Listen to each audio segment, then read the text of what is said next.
All right, I'm live too. Sorry we're late. I blame Wings. Unsub.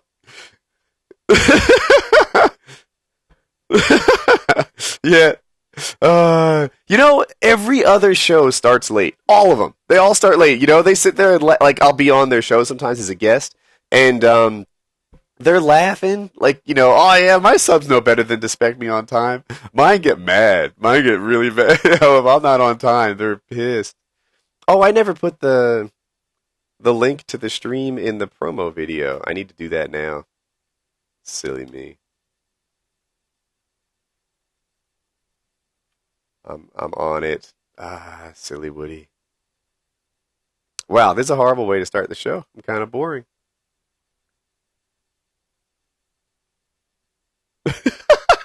I just beaten him off with money.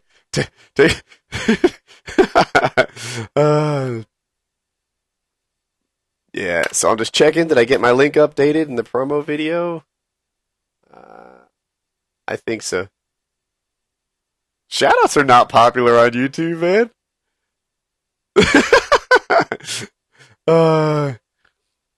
Dude, we were having a really good conversation before. That's why we're actually late. Like, we were just sort of, I don't know, it was going, and it was, I didn't want to interrupt. I wanted to keep talking. Yeah, the old school pre-show was rocking, and that's what we were talking about. Sorry you missed it all. But, dude, so I put out a video this week, and it kind of ties into our pre-show conversation about, why do we hate each other? Which is a title I stole from a Wings video. Didn't you have one called that this week, too? What was yours about? Was it about Obamacare? Yeah, mine was totally different. Mine was about the community. But the title still inspired me. Man, people are rough. Now, I think they're rougher than... I don't know if they're rougher than they've ever been before. I think the life cycle of your channel, just gets more and more hate. Somebody asked me on Reddit today, and I'm going to ask you guys the same question. Shucks, let me get it just right. This won't be long. I think I have the page up. Damn you, Woody. You take too long. You're too slow. You're stupid.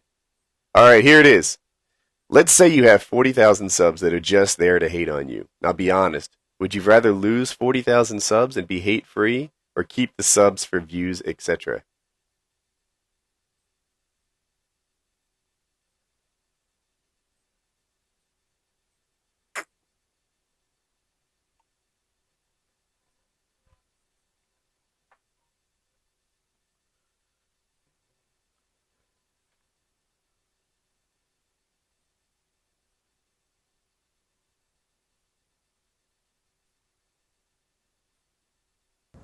Well, I can answer this question pretty easily. All right. Well, if you start over, you're going to get the same people hating on you because they're hating on you because you get a reaction. A couple quick things on the tech side. Some guys are like, I can't hear. Oh my God, look at the chat. Dude, I am staring at the chat. Sometimes it's just a couple seconds delayed. And your audio should be fixed on my stream now. Right. Now, let's say you had more subs. Let's say you had 540,000 subs. How do you feel about those 40 grand now? Would you rather just cast them aside that are hating on you? Or do you... I'm sorry, I'm trying to do a tech error here. Yeah. Like, my shit's coming up fucking slow for some reason. Snow? Oh, man. Yeah, it's like... Dude, tech issues are so hard on this stuff. People have no idea. People have no idea. It is a nightmare to set up one of these podcasts. It's way harder than most people think. And it's so easy to make mistakes along the way. I hear you're having tech issues. You're probably stressed. You probably have hundreds of people just freaking cursing you the day you were born. I've been there, man. It's all right. It happens. But for me, I'll answer. Question, I guess it would depend on this. For me, it would depend on if YouTube was a full-time job or not. If 40,000 subs, I wouldn't, whatever. But say 500,000, if it was a full-time job, I would probably be more inclined to want to keep them guys around, to tell you the truth. That's interesting. I vote for get rid of him. Oh, the guest is Redneck. Really? I'm sorry, we forgot. We need to introduce the guest right at the start. Redneck is our guest. Welcome back to the show. He's one of our most frequent guests, I think. But What's up, people? I'd like to get rid of them.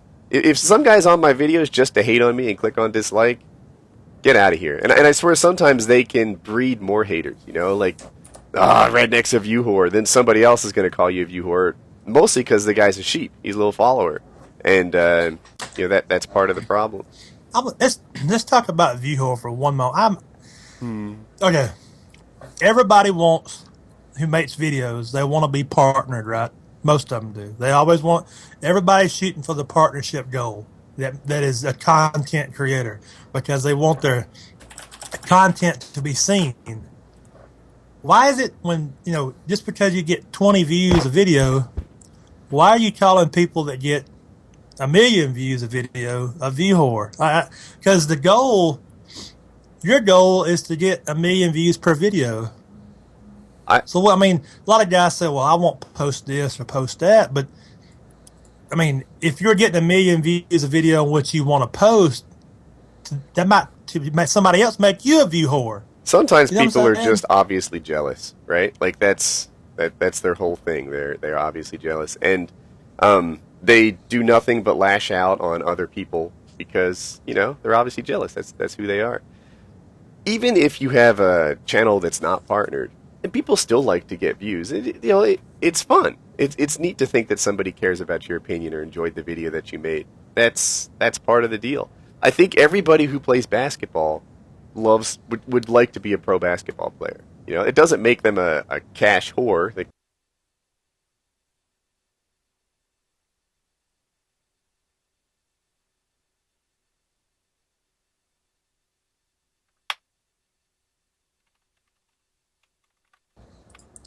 You there? Yeah, I'm here. Did you lose just me or everybody? I lost everybody. That's that $400 a month internet for me coming through. I don't know that it was because I lost my connection too. So that was kind of I don't know. It wasn't just you. So man, I don't know. I'm not sure. It's getting hard to do PK with these fucking guys trolling us. Yeah. We're still live on mine, by the way. On mine, I'm getting the static that you described. Like now I see what you saw. Yeah, I was getting static the entire time. But yours is working? Now let me see. Yep, mine's still working. But my comments are like really far behind. You can reload to fix that sometimes. I'm trying to see if my stream is fixed. I mean, clearly my internet's working. I'm talking to you.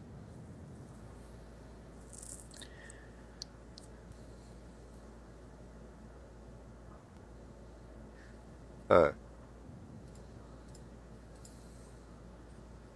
I'm just where I have to wait for this ad to finish, and then I can see if I'm back. I'm not back. They're telling me. They're telling me in the comments that it works for them, but you gotta make sure you save it. If you're using YouTube, make sure you hit the save button. Like if you just put it in and punch it in wherever you got to do. It was working, and then my connection seemed to drop, and now it's not working anymore. I understand mine's not working either. I think I'm getting denial of service attacks. I've got a plan for that.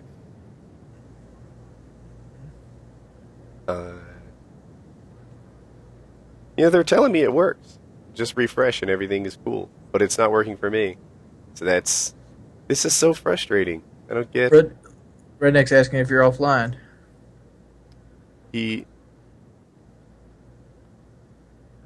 But, so can you hear him? I can hear him. But he can't hear me? I mean, see if we can get him back in here. Alright, so my stream's working now. I can't hear Redneck. You there, Redneck? Hello? There we go. Alright, we're back. Okay. I'm sorry, guys. It's not something I'm doing. And I worked a long time, actually, to make this fixed. I think by next episode, it's going to be a lot tougher to DDoS us than it is today. But Let's talk about DDoS. Yeah, all right, if you want. We might be bringing it on ourselves, but Well, we can bring it on since I won't. But like one thing I noticed, like one thing I do when I'm bored, is I like to see what's happening on Twitch TV. Mm-hmm. And through Twitch, one thing I do is I go to the main page and I see which games are popular, and they have a list of games that shows how many people are viewing them based off, that game. And I notice Call of Duty is always really low. It usually has somewhere between 1,500 and 3,000. Generally, depends on who's streaming and when it's streaming. That's low?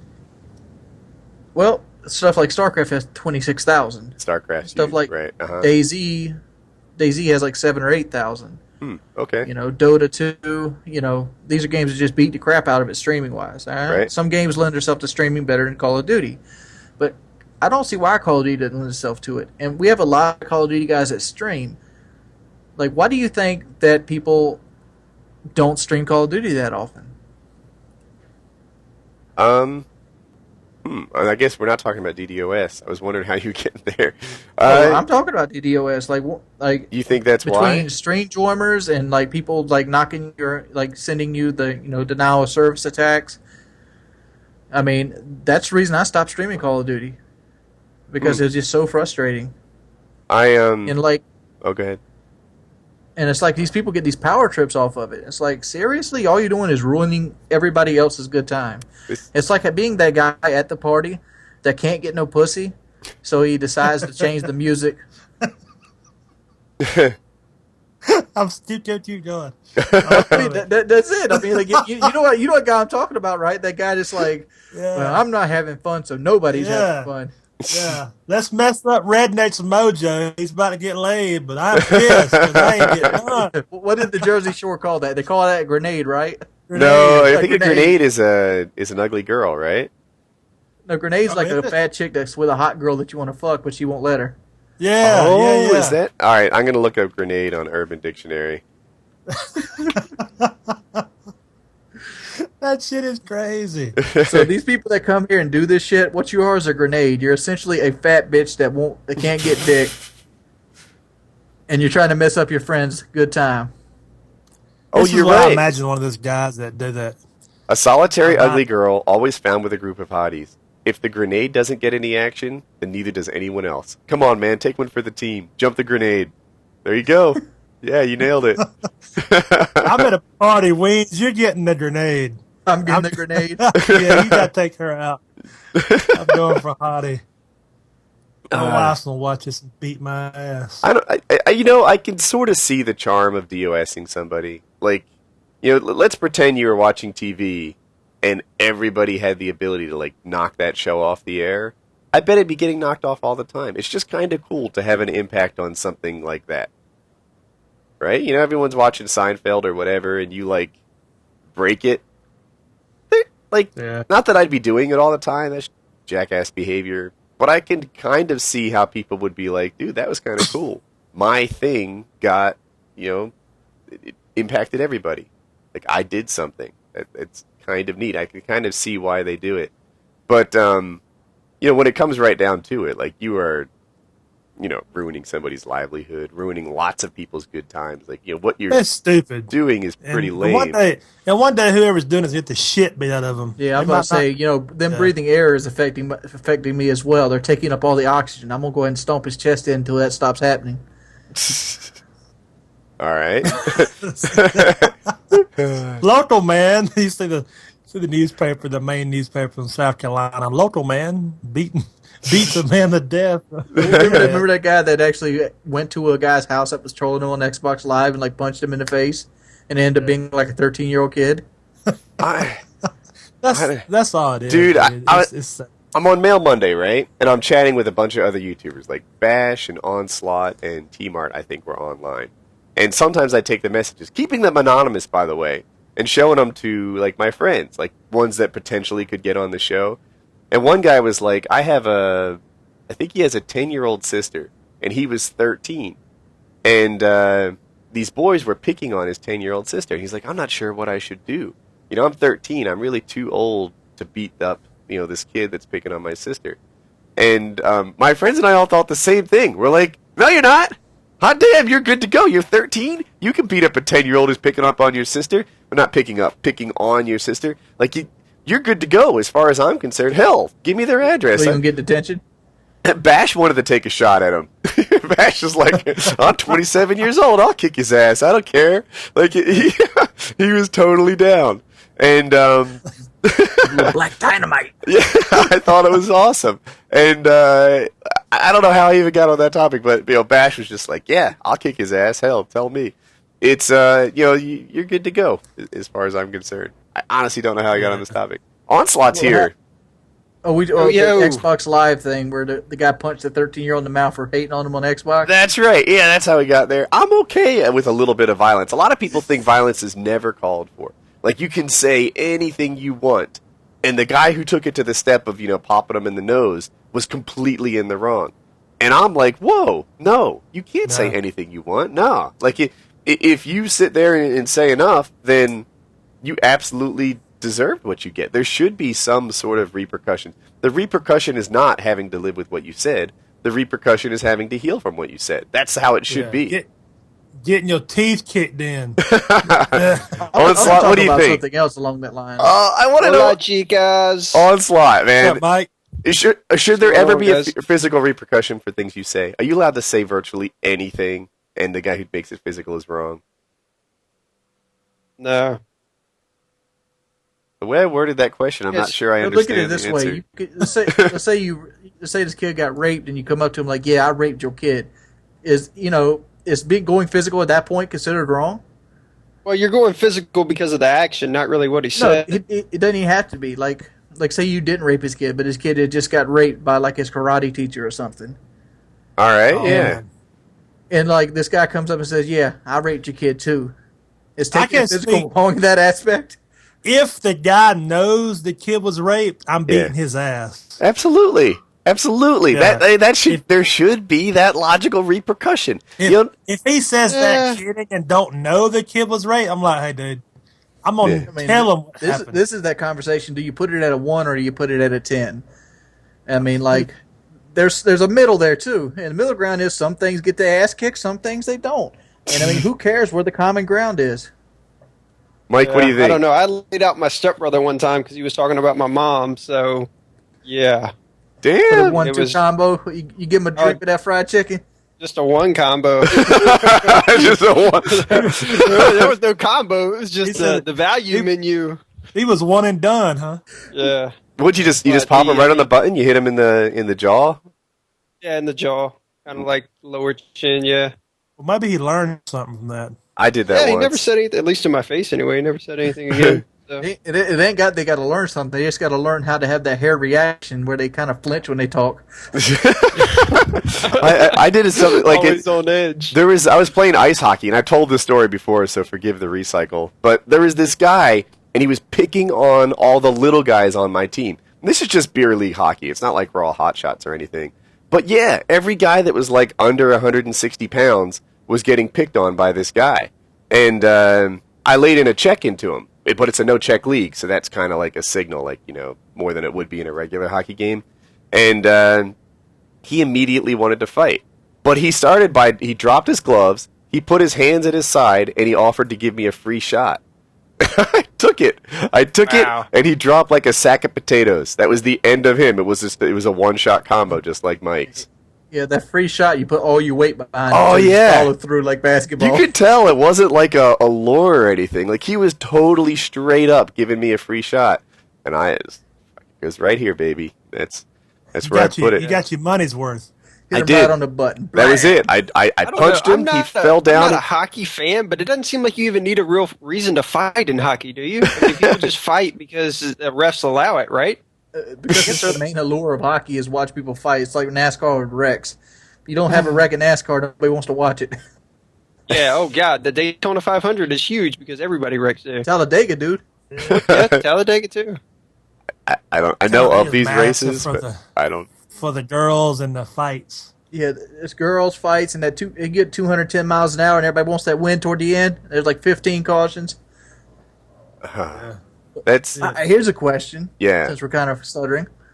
A while back, I seen this news article. I was going to do a video on it, but I figured it'd get bad flags. I figured it's a Painkiller already topic. A girl basically put beer alcohol on her toddler's teeth to stop her from crying. and she got hit with child abuse. I don't consider that child abuse. Why is it child abuse? Because it's just straight alcohol. That's an old school clue. thing. Like, you know, I bet that happened to my parents or grandparents. Like, that was a thing back in the day. Now it's child She probably abuse. learned it from her mother, She probably did. who learned it from her mother. Yeah. It happened to me when we had teething problems. They'd put a little corn whiskey on our gums, and you'd stop you from crying. Now they get child abuse. Yeah. We never did that for our kids, man. I I understand think you didn't have to do it, but it's a means. It's a means to an end. It's not like it's going to fucking rupture the child's like psyche and create him be a raging alcoholic. yeah, I On a don't downhill spiral, baby. Starting them early, huh? Give them a little Milwaukee's Best in the bottle. Little PPR. I just think that's fucking bullshit that they go that far. They're going to ruin this girl's life because she did something that her mother's mother could have done in public and nobody would have cared. She could probably carry the bottle around in her purse.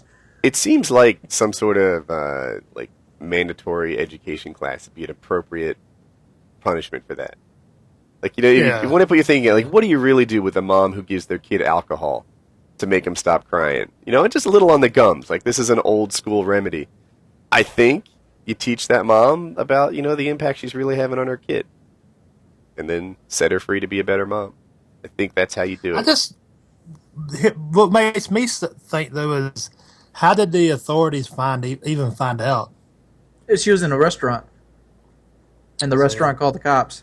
How old was the kid again? I'm sorry, I was kind of out of I don't remember exactly, but I'm going to say toddler, 1 to Yeah. 3. How is it? teething. How is it hurting the kid? Teething. I understand the concept, but I really don't see what's wrong. I mean, are you making your kid an alcohol because you're alcoholic? That was my point. Like, it doesn't hurt the kid unless you're like feeding them tons of alcohol and they're intoxicated. Yeah, unless now you you're throw it in child the abuse. bottle and then throwing it in the microwave, giving it to them. That's when you'd be in trouble. Yeah. I didn't even But, like, know that you- was the thing. Is that it's worse to microwave the bottle first? Just saying, if you treat Nobody it like likes warm milk, beer. if you treat it like milk, you have an issue. But using it for a child who's teething, I don't see it. I mean, I don't know if I would do it, but I don't see a problem. The with it. problem is the CCS person over there in the corner of the restaurant that called the authorities. It was the waitress. I guess Well, she didn't get a tip. Yeah, that's what it was. There goes her Skimped her on the tip. tip. Should have gotten away with it. Red wagon. Yeah. How much do you guys tip if you go out to eat somewhere? Is it solely depend on the bill? Is it like a set percentage every time? I I don't start off like that, but it depends on the service. It depends on the service. Usually, like my tips start somewhere like $3 or $4, and it goes up depending on how well you serve me. Like I never will not tip somebody. Like if I I've not tipped people before. I've given if it's insulting horrible, tips. horrible service, I'll give them $1. If it's horrible One of my service, I'll give them a nickel just so I know I did it on purpose. Yeah, that's the whole purpose of the dollar. I don't want you to But think I forgot the I'll tip. explain to them why I'm not giving them a tip. You know? I've done that too. I've done that. I think I told this story as well on PKA. But yeah, we went to a restaurant and I asked to seat in a particular spot, and they told me no. And it was like they were all loud and stuff. It was just my wife. I think she was a fiance at the time.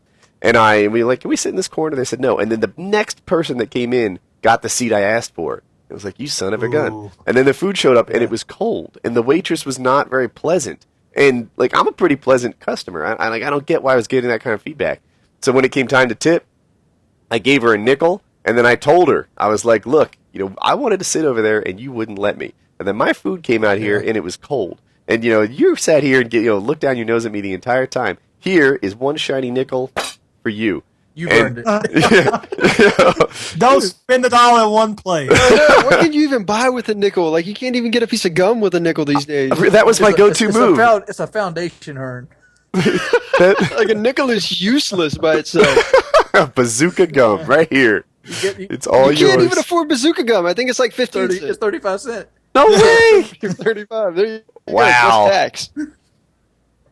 That's something else. Say my family goes out like to Olive Garden or Red Lobster, something like that. 5 of us, I figure around $20 tip, but it depends on if my glass is always empty. It depends on if they seem like they actually give a shit whether we have what we need to, if I have to ask for a napkin 10 times, you can go upwards or you can go downwards from there, Here's my trouble. When I travel, I get room service a lot. And there's usually like 15% included in room service. And all it needs to hit 2025 is like $2. But I feel bad tipping $2. I want to tip like $8 or something because that's more appropriate for the size of the bill. And it's weird. Like I end up tipping on the tip amount to give them an appropriate tip. And I think I might be doing it wrong. I'm not quite sure. If you talk to Only Use Me Blade, he'll tell you overtip all the time. You'll get great service. It's a big tipper. Only Use Me Blade for people that don't know. Like he is. I delivered pizza for a while, and there was a guy that was almost a guaranteed $5 tip. His pizza got to his house before people. Even if he was like the 8th down, his pizza got delivered ahead of the other 8 people. That's his theory too. He says you'll get better service, and he's a very generous tipper. I can guarantee in pizza delivery you will. But what if you're not a repeat customer? It feels like just throwing it away. If you're a repeat customer, I wouldn't worry about it. The tip for pizza is already included, though, on a lot of those things. I leave like a $1 or $2 tip. No. You're getting it wrong there. I can tell you this exactly. You talk about the delivery fee. Drivers see nothing of that. You don't see a goddamn dime of that. You get paid anywhere from. They usually do it by percentage. You either get paid 75 cents per run, or you get 75 cents to $1 per run. That's what you get. And the delivery fee somewhere like $2.50. Yeah, usually $2 or $3, I think. Man, I feel sorry. And that's all for profit the kids. for Domino's. I feel sorry for the kids coming to Woody's house. Holy shit! Why? Like 70% of the delivery fee is all profit because drivers only get like $1. I can tell you that. That was Mike that said that was included, not me. I tip pretty well on the pizza. The pizza delivery fund has totally worked out. Like somebody sent a pizza to my house, and I instead of sending them away and being like, dude, you got pranked. I'm like, yeah. Like, let me look at this thing. What you got there? No, I took it. It wasn't what I wanted. It had like jalapenos on it or something, which wasn't my cup of tea. But still managed. Did you give it to the Greyhounds? And dude, it was before my wife got home, so like I didn't really know what I was gonna have for lunch that day. What happens is like I sleep in a little bit. All of a sudden, it's like 1:30 p.m. There's no food in the house. I'm starving, and I'm like, what am I gonna do? Well, it just so happens that the night before, I started my pizza delivery chip-in account, and there's a pizza guy at the door that somebody just sent to me. Like, this is perfect. So I just sat there.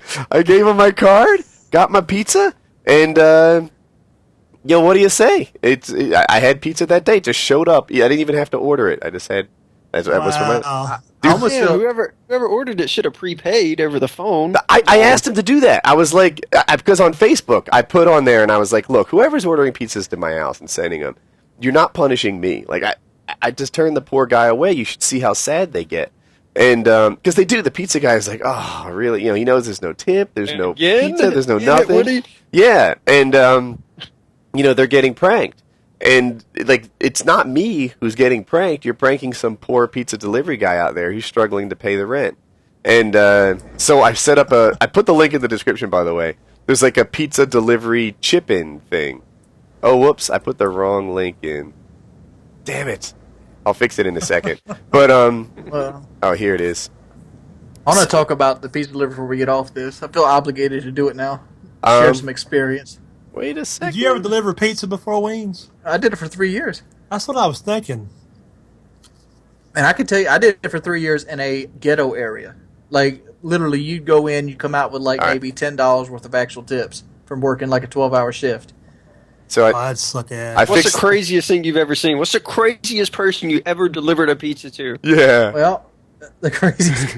It had craziest. to be the transsexual. I mean, you were like, what in the world are you going to do with this pizza? The transsexual. Yeah, the transsexual. That was. There's this was on Elm Street in Conway, and it's a little apartment. There's a little apartment section there. I forgot the name of them off the top of my head, but I got this pizza, and this transsexual wanted to pay with it through sexual means, and I'm like, no. It was this transsexual. First off, she was chubby, he, whatever you want to call it. She had a beard, and it wasn't like one of those beards like she meant to grow a beard. It's like she had like a 5 o'clock shadow going on. Oh God, that's dirty, man. She wanted that extra wing sauce. That hot wings of redemption.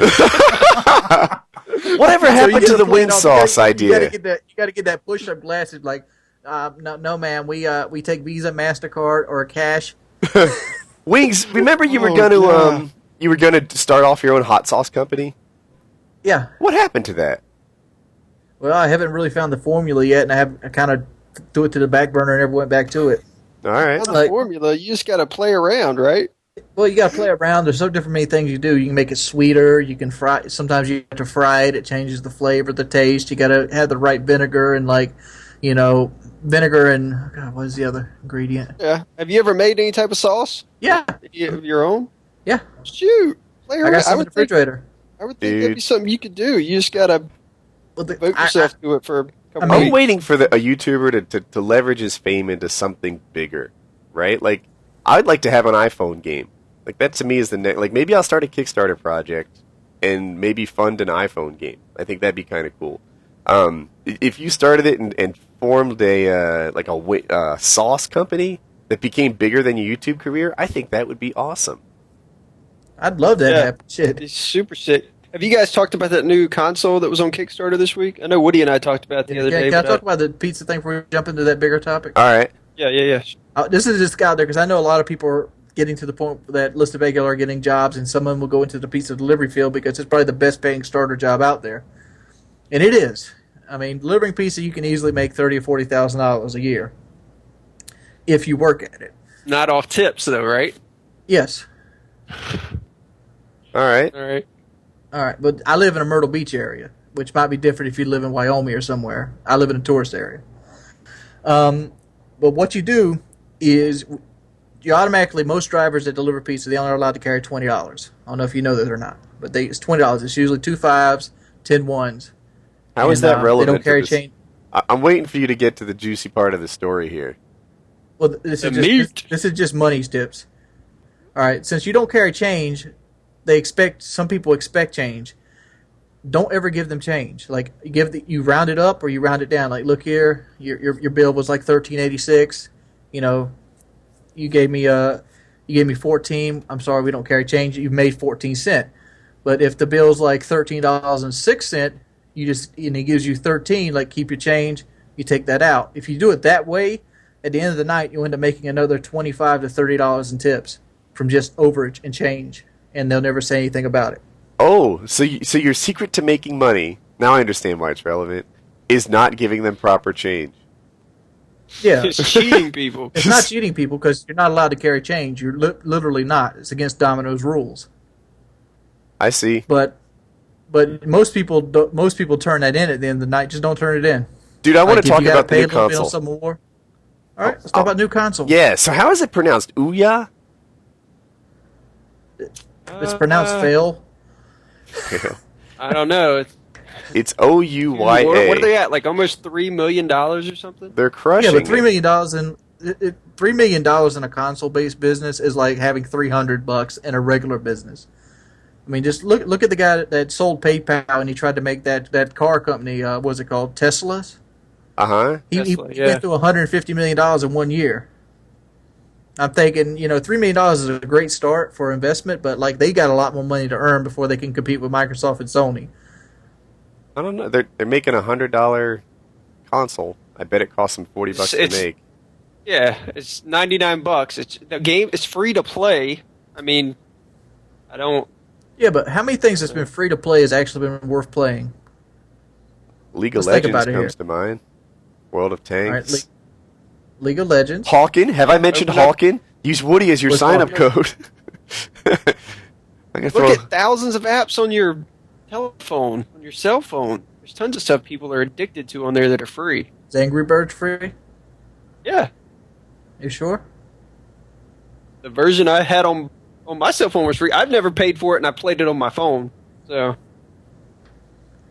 I'm not sure. I mean, like, I'm looking at a company like this. Their selling motto is, let me go ahead and say this. I haven't in-depth studied this company.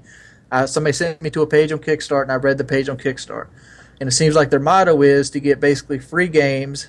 You have access to free games and it's trying to take their selling point is big companies are making sequel after sequel after sequel and making millions of money, Hollywood type money, and then we're going to make this game console that does not derivative from sequels and has its own line of games. What are the games going to cost? You're saying free, but you can't publish a game for free. You can't make a game for free. People don't work for free. Well, a lot of games, games will have ads or anything. I mean, I imagine that this thing's going to be like taking your cell phone, putting it on your HD TV screen, and giving you a controller. I imagine that's what it's going to be. Essentially, it's like basically Microsoft's marketplace for arcade, but without money changing hands. Yeah, so the free-to-play model is huge. Some of these companies are just raining money. What happens is you get the game for free, but then you can buy certain upgrades or skins or things like that, and they do their best to keep it balanced so that it's not pay to win, but it's pay to accessorize. Team Fortress 2. Team Fortress 2 could be a dead game right now, but they keep updating it. They keep doing their new thing. And what funds it? People get like a mystery box. If I don't play it anymore, but I think how it works is you get something and then you get to pay to see what's in it. And then, there can be like an uncommon hat. And now your character has a hat. And that I kind of see the appeal of that. Like when I kill a guy in Halo Reach and there's like a birthday celebration or fireworks or something like that, you're like, hey, that was kind of cool. Like, I like that. And now I can totally understand. Like, if you run into a sniper and he's got some big Dr. Seuss hat on, you're like, that guy has an uncommon hat. He did something that not everybody can do. So, neat stuff. But yeah, this like, I don't know, free game and then pay a little more. The most I ever paid for an iPhone game was this thing called Tiny Tower. Have you guys ever played that? No. So in a nutshell, you're like a hotel manager type thing, or like a building manager. And first you have some people that live there, and then you build like a pizza place. And now you have to stock the pizza place. You have to find employees for it. Employees have different like dream jobs, and you try to match them up. And before long, you've got like 5 retail places, and you have to add more residential to the building. And you just keep adding stories on the building. And you've always got more and more to do because you get like 30 stories tall. And there's just constantly people needing to use the elevator, the stores need to be restocked, and what are you going to do, and how are you going to get the right employees in the right store? And if you do it the slow way, it's just a job, dude. If you do it the slow way, then it takes forever to like build more floors and do whatever. But if you hook them up with like $10, you can get like 5 floors in a heartbeat. Doesn't take any time at all. So I did that. I gave him $10, then another $10, another $10. And yeah, before long, I'm $30 into this stupid game, and now my building is hopping. Now I'm like 30, 40 stories tall. There's always something to restock. There's always someone that needs a job. And I'm like, Woody, what the freak are you doing? Like, did you need another unpaid job? This is ridiculous. You're a hotel manager for a fake hotel. You're working on it all the time, and you paid $30 for it. And I paid $30 for it. That free to play. $30 for the privilege to be a hotel manager, dude. Huh? I have never paid as much for any game as I did for this free one. That's it's the most I've ever spent on a game. So our conclusive is this console is going to be rather shady and try to swindle you out of money with bells and whistles. No. Nobody swindled anyone in a free game. Sounds like that tower game swindled you out of $30. No, dude, I saved a lot of time. Like my learning curve on the fact that this wasn't so much a game as it was a side job went way faster because I spent that $30. So you spent $30 and realized, yeah, this shit sucks. I'm not going to play this no more. If I get Team Fortress 2 for free, 15 hours of playing the game, $30. Yeah, dude. If my Call of Duty character, if I could buy a gold character, right? So I look like the chick that got spray painted in that old James Bond movie, and that was $5, I might give him $5 for that. I'd be like, yeah. I kind of want to be gold. Like those Halo Reach guys that paid like an extra $50 or $60 for flaming helmets. Did they pay extra for that? Yeah, it's part of that big, like, the $150 pack. Okay. And then, what was I going to say? Gears of War. In Gears of War, at least in the second version, I don't know about the third, if you paid extra, you could get a golden lancer or a flaming lancer or something like that. So, I don't know, but I never feel ripped off when I get what I paid for. It's just a different way of charging people, volunteer pay scale. Hawkins this way. Dude, I have a link in the description of this. You can get Hawkins for free earlier than you would if you didn't follow my link. and it's going to be a free-to-play game. And then in there, hopefully you love the game so much and you want to like buy prestige. You know, maybe you want your mech character to have some special skin or whatever. It's the same free-to-play model that's crushing it anywhere. And back on this console we're talking about, OUYA or something like that, if they have lots of free-to-play games, I think they're just hitting the new hot business model. If people would rather spend $60 on a free game than a paid game. I think my mic's fucking up. You know, thinking back of it, can we talk about that game we were going to do with Keemstar since it's dead now? Is it there? Hello? Yeah, I hear you. Hey, hear you. Oh, the Kickstarter's up to 4.2 million right now. That game is just doing That's something. massive. That's What, huge. 4 days? It's got 27 days of funding left. Yeah. It's crazy. Maybe I should get What in were on you saying, this thing. Wings? I was going. Can we talk about that game we was going to do with Keemstar? Since you it's pretty much want. dead now. Yeah, They did it. Oh, they did it. We were going to do what you call a YouTube tournament fighter, and you'd This have is not the shooter. no. This is a whole different concept. It's when I was part of the talking process, this is what it was, but it changed a few times. We're going to do a YouTube tournament fighter based off the Street Fighter 2 engine, so it kind of looked like Street Fighter 2, but have YouTube commentators. I'm thinking about it now. It probably would have been better to give the game for free and like charge for add-on characters like X-Jaws or White Boy for $5 a pop instead of sell the entire game for $3. I don't think you can do free games on Xbox. But you can on this OUYA system. Yeah, on the OUYA I'm system. sure they would you take can. us up easy. Yeah. Huh. What I'm trying to say is maybe we should pitch to them our YouTube tournament fighter idea On as a OUYA? starting platform game. You know, that's not a bad idea. It could be a free game, right? And then, you could play whatever. There's some certain core characters, right? Like maybe you have Blade, White Boy, whatever, for free. And then if you want to be, Redneck, cost up $5, and you can get another character. Yeah. Hell yeah. Or make them character packs, like you get 3 characters for $5. So It would be like they're a like $1.25 A a Mortal piece. Kombat thing. Like, I don't know. And that way, if somebody gets hot and people really want to play with their favorite commentator, say, like, for example, Minnesota Burns is the hot guy right now. Let's say the game came out a month before Minnesota Burns got hot, and he got hot, and like, oh, I really want to play with Minnesota Burns. You patch him into the game, you charge $5, and you ride his wave up. With his consent, of course. Yeah, with his consent, obviously. You got to sign off for that kind of stuff. Yeah. I don't know. That it's a new console. Dude, the Wii U comes out next year, or this year, I think. I'm looking forward to I have wonder about the Wii U. Like, I was talking to Onslaught about it last night, and he's like, I don't know, the Wii has kind of lost me. Onslaught's a hardcore gamer. He's not really into that, casual crowd, etc. But I'm thinking to Modern myself, Warfare 3. dude, the Wii is gonna be the most powerful console out there, right? It's gonna be more powerful than the PS3, more powerful than the Xbox. Those things are like 6 or 7 years old now. So, what if next year for Black Ops 2, the Wii is the best looking version of the game, and it's filled with like 6-year-old noobs who use the Wii already? Like, what if it has horrible, horrible players and great graphics? That might be the perfect place to play Black Ops 2. Yeah, I mean, I see where you're going here. I told you we were talking about this. You would get so much hate on those videos. Oh, man, I would so I do would. it. I was hurting little kids' feelings left and right. Dude, you wouldn't be hurting anybody's feelings. Your subscribers would be like, "Are you kidding me? Why are you playing against people that are walking backwards off waterfalls? What are you doing?" That's what your comments would be. My mama filled was a with. waterfall. I had to teach little Jimmy a lesson. Dude, like, imagine that. Like, if everybody was just like, 8-year-old 360 no-scopers and, little squeakers that like couldn't play the game at all. They had no concept of cover. They didn't play any of the other Call of Duty. Like, right now when Black Ops comes out, it's going to have a population that's pretty good at the game. Right? That's going to be the case. But maybe the Wii population, this is their first Call of Duty. Maybe, like... That's not the first one. Okay, maybe... World War, COD 4. I guess so. I guess you're right about that. every year, dude, there's new Call of Duty players. Every year.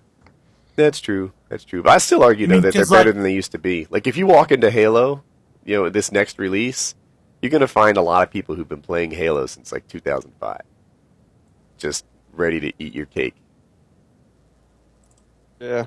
Halo died out for me, though, when I found the Call of Duty series. I used to be a huge Halo fan. Halo 1, Halo 2, Halo 3, even same here. Reach. And then when I played COD 4, I was done. COD 4 was just so much more faster paced. You could get such higher scores. It was just, I don't know, it was just more intense. Halo take 8 minutes from Halo compared to 8 minutes of Call of Duty, and the fun factor from COD just dwarfed Halo, you know? Yeah. Fun factor. Why do people say Call of Duty takes no skill to play? It takes a lot of skill. Popular. Because they play PC games? But, see, here's what I'm stuck on, right? Like, let's take basketball and hockey, right? What if I said basketball takes no skill to play? That it's completely Let's go easy. further. Let's say running track takes no skill to play. Dude, there's a pizza here. I'll be right back. Oh my god. Yeah, hold on. And there's a Pizza Fund link in the description so we can get this guy paid. Hold on. Hey, yeah, make sure it's paid. Yes, that guy who tried to dox me, threatened that. Like, they can't eat send beats to my house, pimp, so go ahead. I Next live in the week, we boonies. just need to meet up at Woody's and have do PKA in his house. Yeah, live Pizza. PKA. But like, I understand. It's like running track is a no skill sport. Then you have people fighting for it. Yes, it's a losing war. Like, anybody can run, obviously, but how many people can run track that fast? Very few people. Anybody can play Call of Duty, but how many people can play Call of Duty well? Not that many people. Right. I don't understand. I mean, the people that, say that, like, I really just don't think I don't think they're all there. They're everything to a certain extent, no matter what it is, takes skill. I mean, anything, minimal things, they take some type of skill. Brushing There your are teeth people takes skill, called motor skills.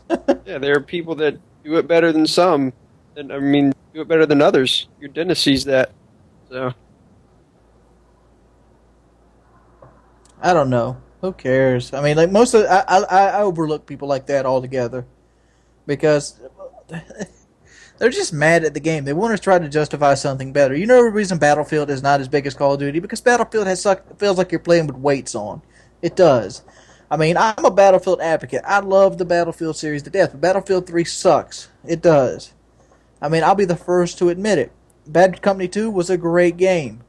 It played smoother. It played better. There was no latency. If you don't believe me, go pop your Battlefield Bad Company 2 disc in right now and play that motherfucker. I bet you it feels like you're playing in a wet dream compared to Battlefield 3. Battlefield 3 is clunky, and after you get off Call of Duty and try to play some Battlefield 3, it feels like you're playing underwater in a stack of mud. I don't know what's up with my microphone. It keeps cutting out. But you two probably never even played Battlefield 3, so you couldn't relate to me. Yeah, I got Battlefield 3. Does it not feel like it played in the some beta. mud? That was it. I just didn't like the controls. It seemed like I was slow. Yes, what I'm talking about. It feels like you're playing like a load of bricks. You don't have the aim that you want to aim at. And like the Battlefield guys made fun of me, the mods, when I said that the only way Battlefield 3 is going to beat Call of Duty is to copy it. And it's the truth. People want fast-paced action. Most people, they want something they want a game mode that's between 5 minutes to 8 minutes, and they can just have a lot of fun shooting people. COD's supposed to be a shooter. If I wanted to fly a jet and all that shit, I would go play Battlefield, but I don't want to fly planes and jets and helicopters or tanks. I want to shoot people. Well, that's the fun part about Battlefield, the vehicles. Yeah. But then you get made fun on playing Battlefield for using the vehicles. I'm like, that's the only allure of the fucking game. If I wanted to shoot you, I could play Call of Duty. Yeah.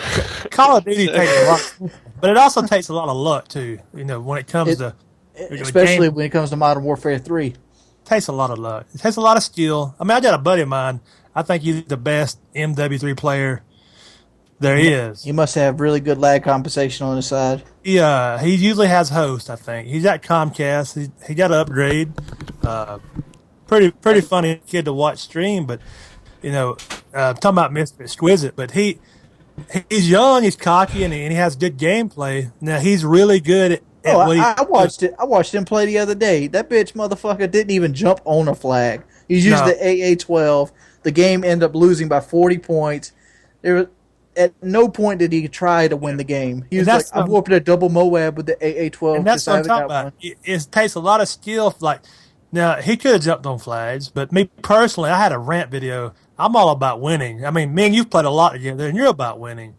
But a lot of guys, it does take skill what we do, and it takes skill what he does. It's just relevant about what you want to do. I don't know. I can't stand losing. The skill gap, I think, is exaggerated by people who don't play the objective, right? Do you know how many kill streaks I've lost because I died taking a flag?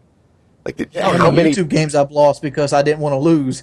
Tons and tons, right? Like, some guy says, "What do you have, a 1.5 KD?" Dude, I could have a 2.5 KD if I never capped a flag.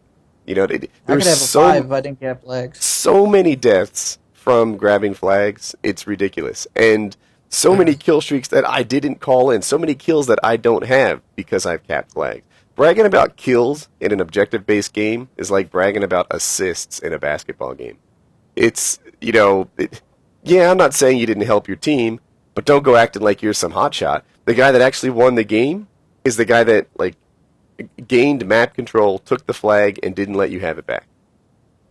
I'm not a fan where YouTube is at in Call of Duty right now. It makes me want to get out of it even more. Because right now, Call of Duty is nothing more than trapping people in corners, spinning around, throwing knives. Well, you play with... Just like... maybe I misunderstood. Just like Redneck was saying, Redneck was talking about Mr. Exquisite. I happened to catch one of his games. He was using the AA-12, and all he talked about the entire game was like, I want a double moy with the AA-12 because no one on YouTube has one.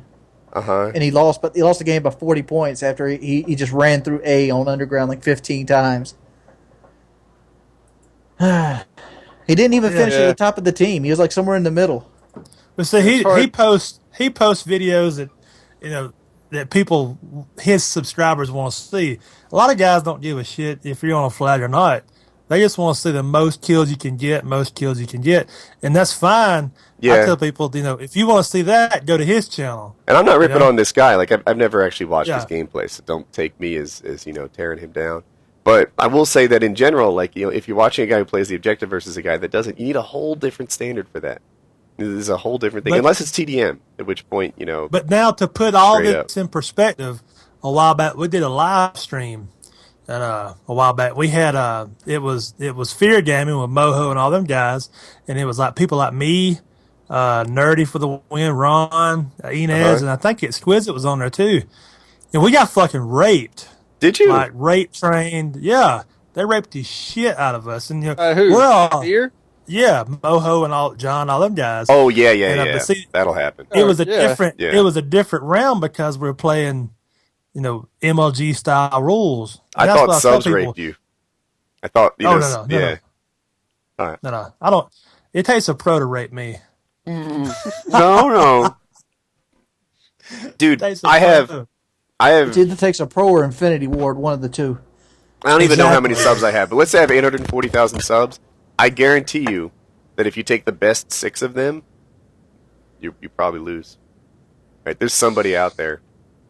That's a lot. That's a lot of people to pick You should advertise for them. I'll play. I enjoy it. I don't know that I'll get the right 6, but there's... Yeah, Redneck, you run those trials for the best 6 players for the next 2 years, and then you get back with me and we'll play them. That'd take a long time, wouldn't it? The thing about that your setup, dude, is like, you got beat by Fear in their setting, and like, you should have played another match in your setting. Like, I'm not disrespecting Fear or nothing, but like, MLG needs to broaden the rules and allow kill streaks.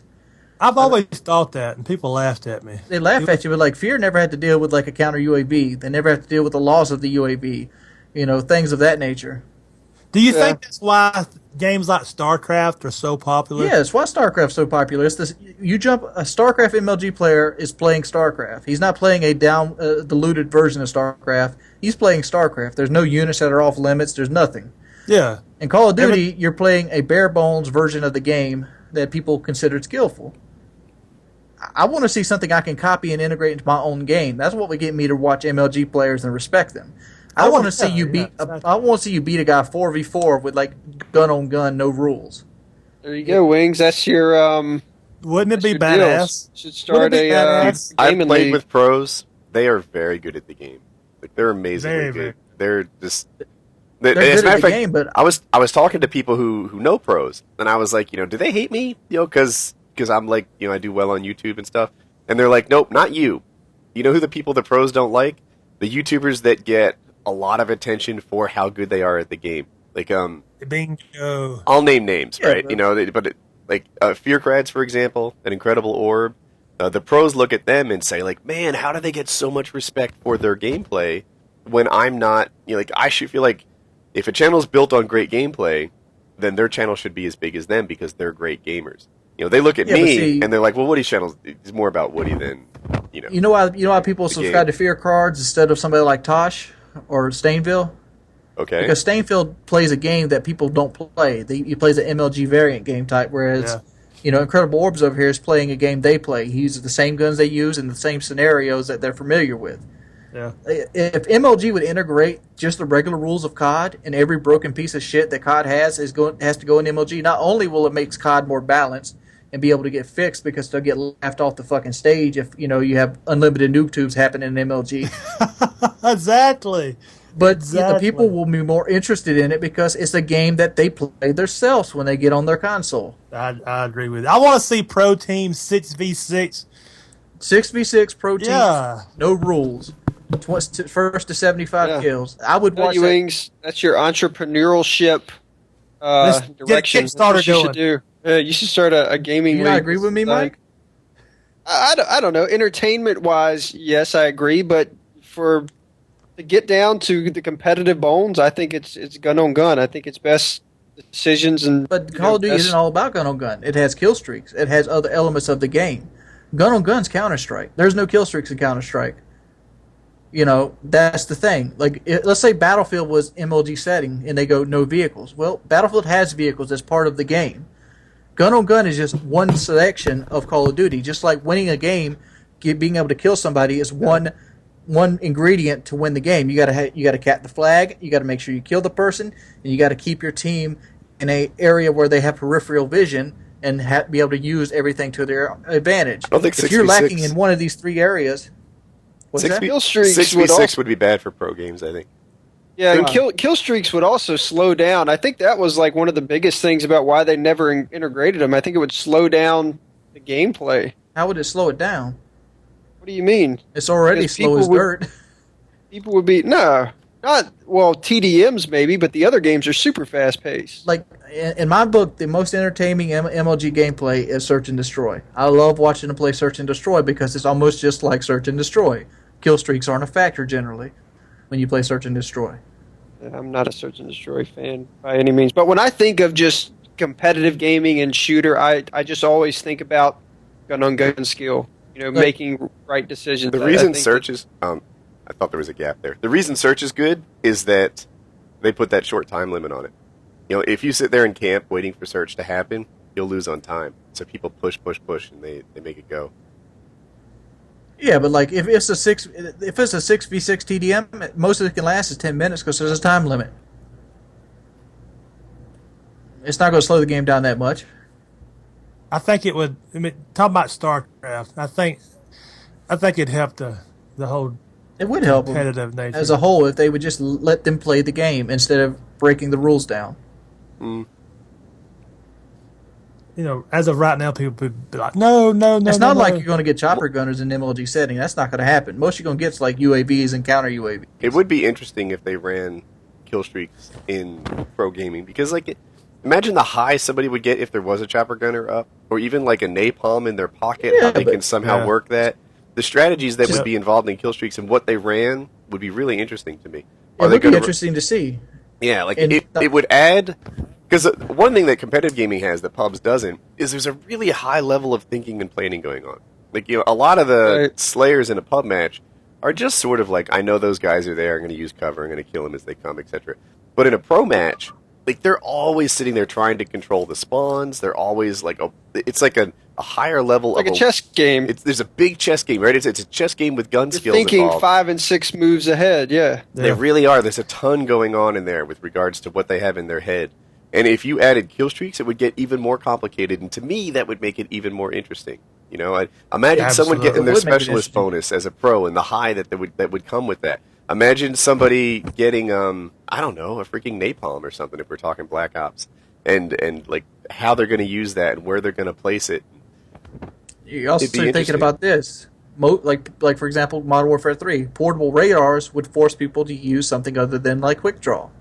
Claymores would force sit rep pro, so not everybody's running just dead silence. People would have marathon because of this fact. Sit rep pro, more perks would be seen, more weapons would be seen.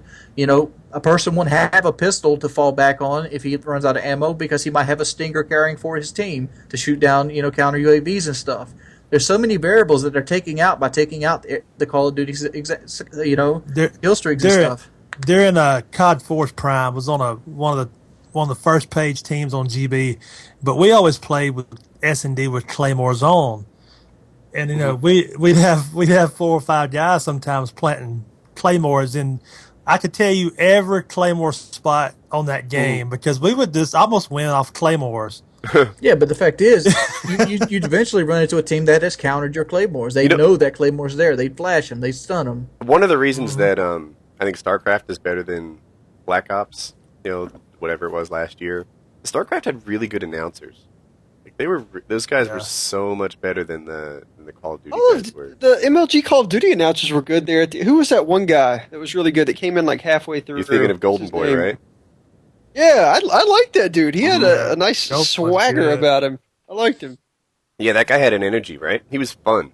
Yeah. It's better than that deep voice guy. They usually that's like, running the grip on the FAMAS. Oh, Corey Dunn? Yeah, Corey Dunn. Get him the fuck off. Yeah, that dude. Yeah, he really didn't do it for me. What would happen if there were 2 Golden Boys? Would it look amateurish? Corey Dunn, so the downside of Corey Dunn is, at least in the early parts, he didn't have the level of expertise that you wanted an announcer to have. The upside is he was as pro as an ESPN guy. Like, that guy could speak. He had a golden voice. So he brought a level of professionalism to the show, even if he didn't bring the experience. Golden Boy brings this. Would you like 8 thoughts to announce your football game because he has a good voice? Well, you get 2. The cock and gold on a touchdown.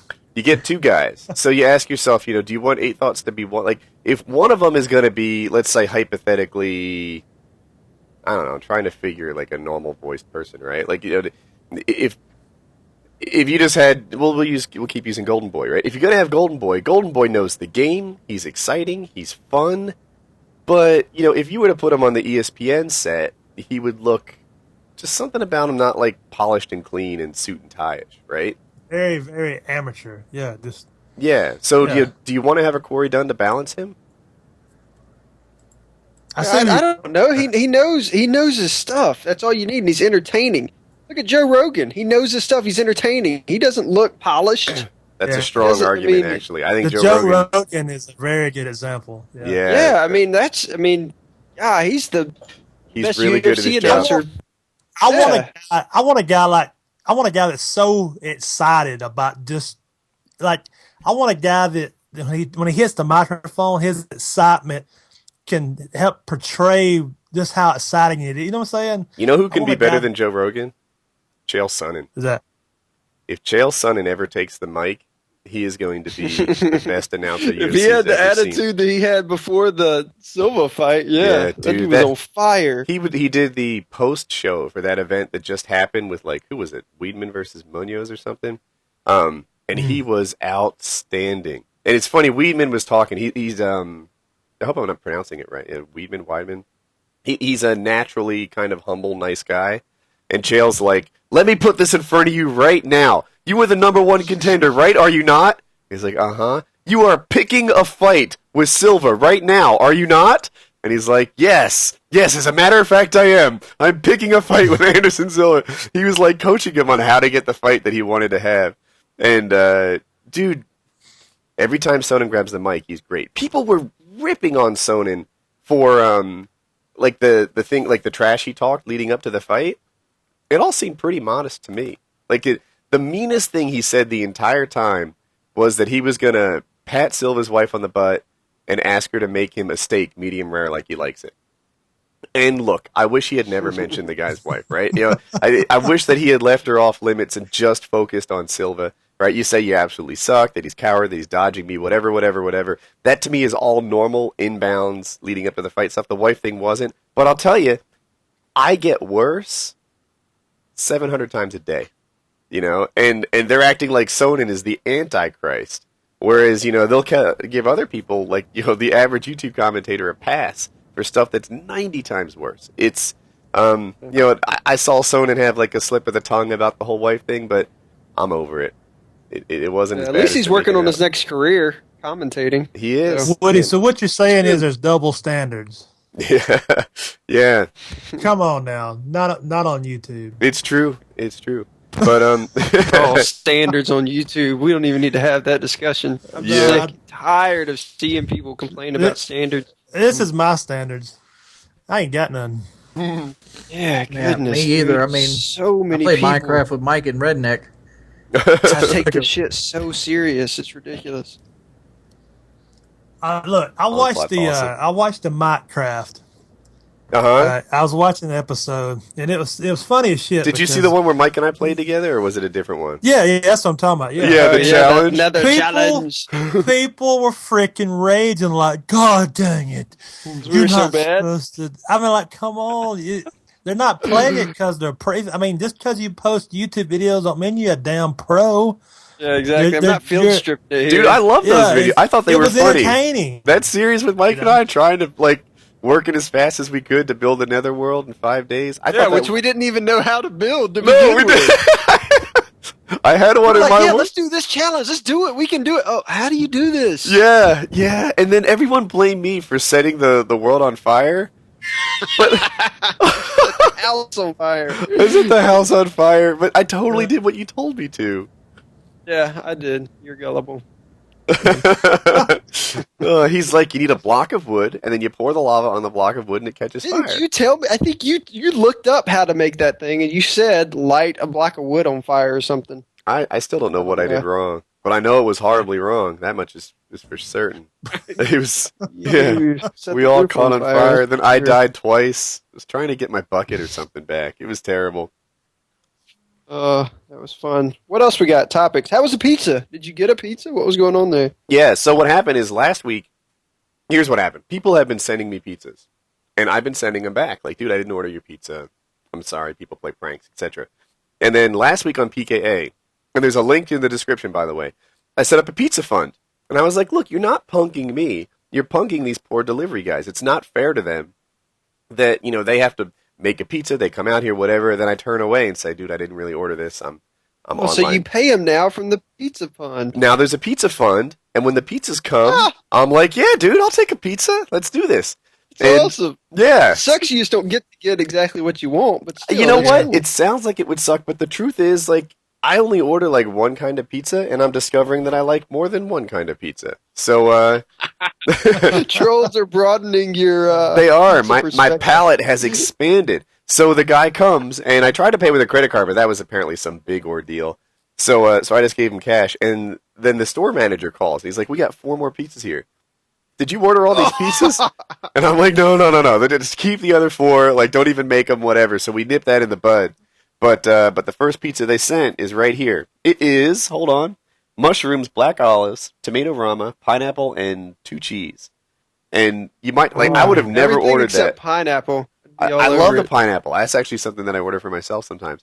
But yeah, this is a pizza that I would have never put together for myself, and I actually quite like it. So it's working out great. Nice. You're gonna have to give them like a code word. Look, if I order a legit pizza, here's what I'm going to tell you. They don't have. So the pizza fund is at $108, and so far I've spent about $50 on pizza, so it's running low. If you guys, if you want to chip into the pizza fund, that would be cool. Otherwise, we're going to start turning away. We've got maybe 2 more pizzas, and then we start turning away the poor I got guys. a question. Why don't you just like call all your local pizza places and let them know who you are? I've done that. Yeah. They're not that That's a big organized. deal. I wrote them, and I was like, look, if it comes for this, not wrote them, I talked to them on the phone. I said, if it comes for this address, then only accept online orders if they're prepaid. And they're still showing up at my door. So, yeah. Dumbasses. They got systems now in place that they should be able to throw warning signs up. I don't know what to say. Damn. But they're saying there is no link. There should be. If you refresh the stream, you'll see there'll be 2 links in there. One is to the pizza fund. Go ahead, drop 50 cents. It's all part of the puzzle, man. Drop that nickel. I got $108, like $1 at a time. It's If all you good. don't like this pizza fund, not doing anything will not let him know. Put the nickel in it. Yeah, oh yeah. And If write you a really nasty want to comment. insult me, put $20 in there. It pisses me off. So, and If then the you other at link least in there. donate the nickel, you can leave a nasty message for him to read. Woody, you should start selling. You should start selling like advertisement spots to put on your wall behind you. Dude, people have said that Dude, to me I told before. him that a while back. Dude, check this out. Check this out. Prime gonna- real estate. I don't know. Hopefully, I'm aiming the camera at my new painting. How awesome is that?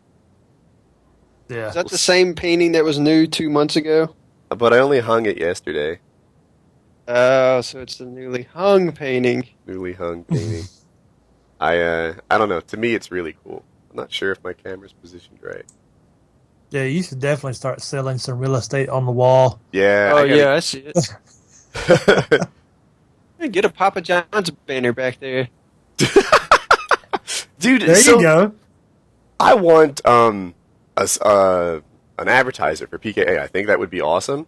And I listened to the Joe Rogan podcast, and his advertiser is Fleshlight. And I'm like, man, you know, like it is, yeah. And he sits there at the beginning of every show and gives like an honest to goodness from the heart endorsement of the Fleshlight at the start of every show. He's like, dude, this is the #1 sex toy on the market. Like I've used the Fleshlight. Women use toys. Guys should not be embarrassed to use toys. This thing is totally legit, and nobody comes close to the quality, the performance, and the endurance of the Fleshlight. Right? And like he goes on like that. And I'm like, dude, I would love to kick off every show with like, this is the lubricant. This is the official lubricant of Painkiller already. Nobody does, nobody lasts like Wait a you can minute. use it in the front, you can use it in the back. Whatever your lubricant needs might be, this is the one for you. Like I would just, if I could kick off PKA with that every week, I'd be styling.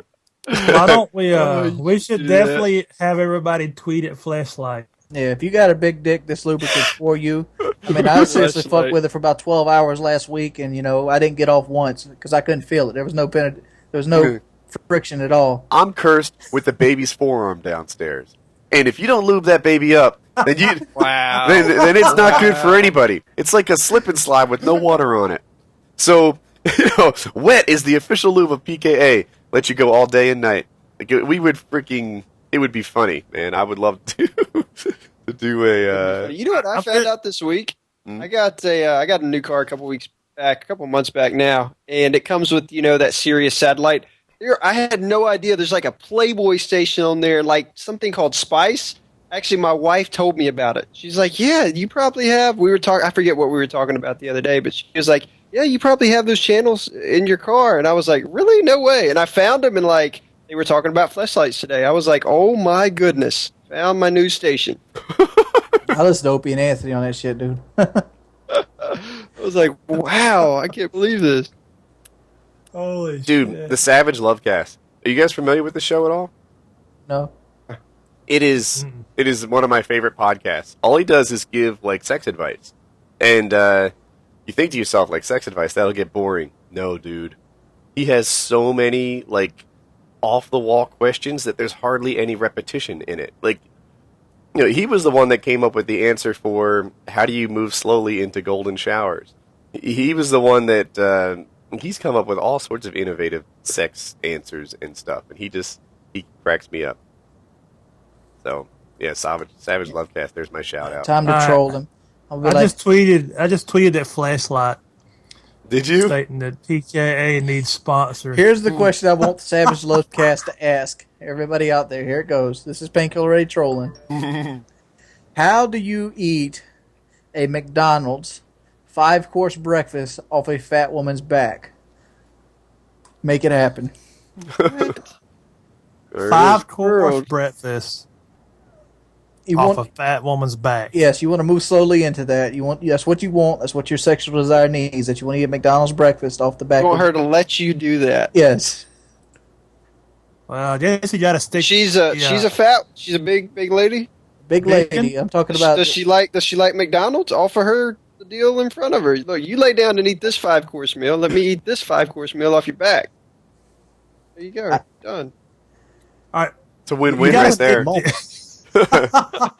Dude, what do we want to be our Painkiller already sponsor? What was that lubricant that Kyle was so fond of? Was it called I Wet? like K and Y. Bacon lube. I like his and hers KY. KY. KY jelly. I'm not a big fan of KY. Oh man, I just ruined a potential sponsorship. Yeah, way to go, Woody.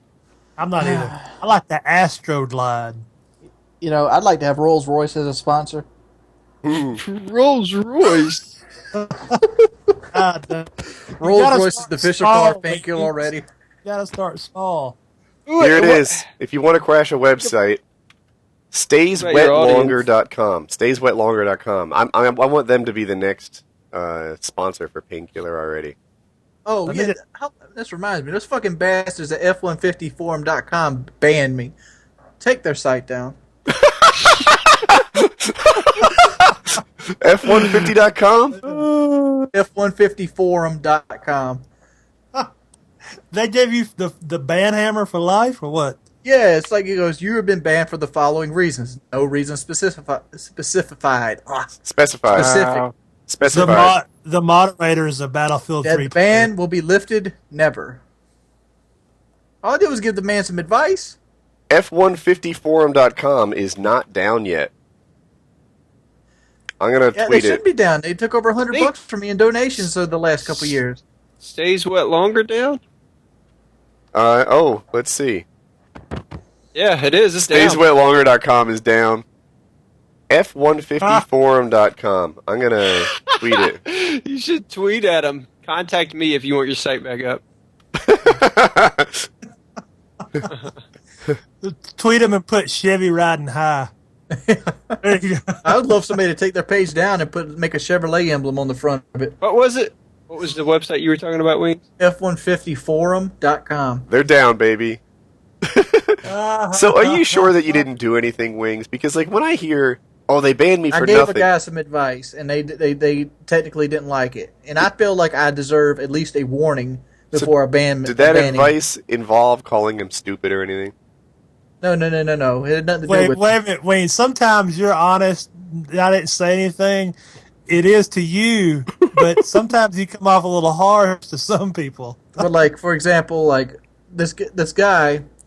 Keep in mind, now I'm a donating member to this site. I've been a member of this site for 3 years, and I had no previous track history record of warnings or banishment issues. All right, this guy goes, well, I bought an F-150 and my job fell through, and I'm having trouble keeping the payments up. I'm currently upside down on the truck. He bought a truck and he lost his job like 2 or 3 months later. So I go, here's what you do: you lose a key. You go to the Ford dealership, buy another key, and you give that key you lost to your buddy. And let your buddy come 3 or 4 months later down the road, have him take your truck while you're taking your wife or girlfriend or whatever out to dinner. You come out, and your truck's missing. You call the cops, you file a report. Your buddy drives it 2 counties over, puts gasoline all over it, sets it on fire. Ah, that's so damn shady, Wings. Wings, what the hell is wrong with you? What do you mean it doesn't matter? It does matter. Arson, insurance fraud. You can't. He was in a situation where he needed help out of a truck payment. He was going to go, and nobody wanted to give him the answer. I gave him the answer he needed to hear. Yeah, he's going to go to jail. He's not going to go to jail. That is not the answer. How you going to go to jail? How are you going to go to jail? Arson, insurance fraud. That's if they can prove you have insurance fraud. You lost your keys. You replaced your key. You did not steal your truck. You did not know the day your truck was going to be stolen. Okay. You don't know where your truck's getting stolen from. All you know is your truck is missing. They find your truck burnt. Insurance pays for the money. You're out of the F-150. Life goes on. It happens every day. They find your friend. He has Grand Theft Auto. I mean, he's locked up for a year. How are they going to find him? Because he basically walked up in a public setting, used the key to get into a truck and drive off. No, because they're police and they do that shit. They find people that steal trucks. I know a guy that's done probably 15 just like this. I don't want to know. Oh my god. There's no way. That is not good advice, man. You will never get caught doing it that way.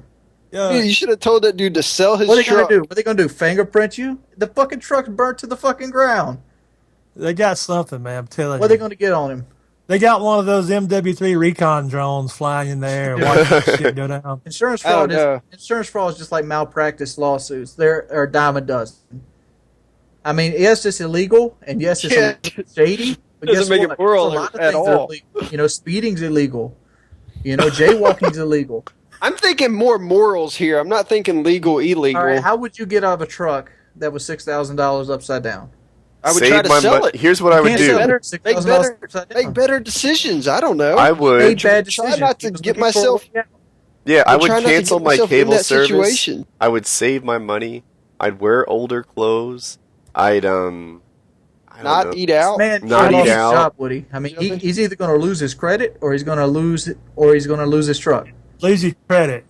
So you're going to lose your credit than worry about filing about some insurance, which you're going to pay back anyway with a higher premium. No, you're wrong. That's a lose, man. Why is it wrong? Why is it wrong to burn your truck? You're stealing money from an insurance. No, don't give me no fucking stealing money shit. Look at Allstate, for example. I carried Allstate homeowners insurance on my house for the last 10 years.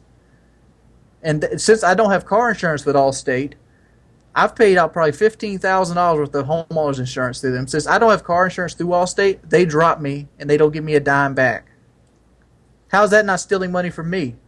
That ain't against the law. That's what insurance. That's what insurance is, Wings. You get it in case something. You're not guaranteed that something's going to happen where you're going to need that money. Yeah, but the fact is, I got nothing for my money. I was paying them on the case of something happens. Right. Insurance is a peace of mind. I was paying. No, it's a requirement for a bank on a fucking home loan. That's what it is. Right? Yeah, you're right. If you're loaning from a bank, you're right. You do have to have homeowners insurance. But the fact is, like if I still had Allstate, I wouldn't mind it because guess what? I'm still paying towards something that might happen.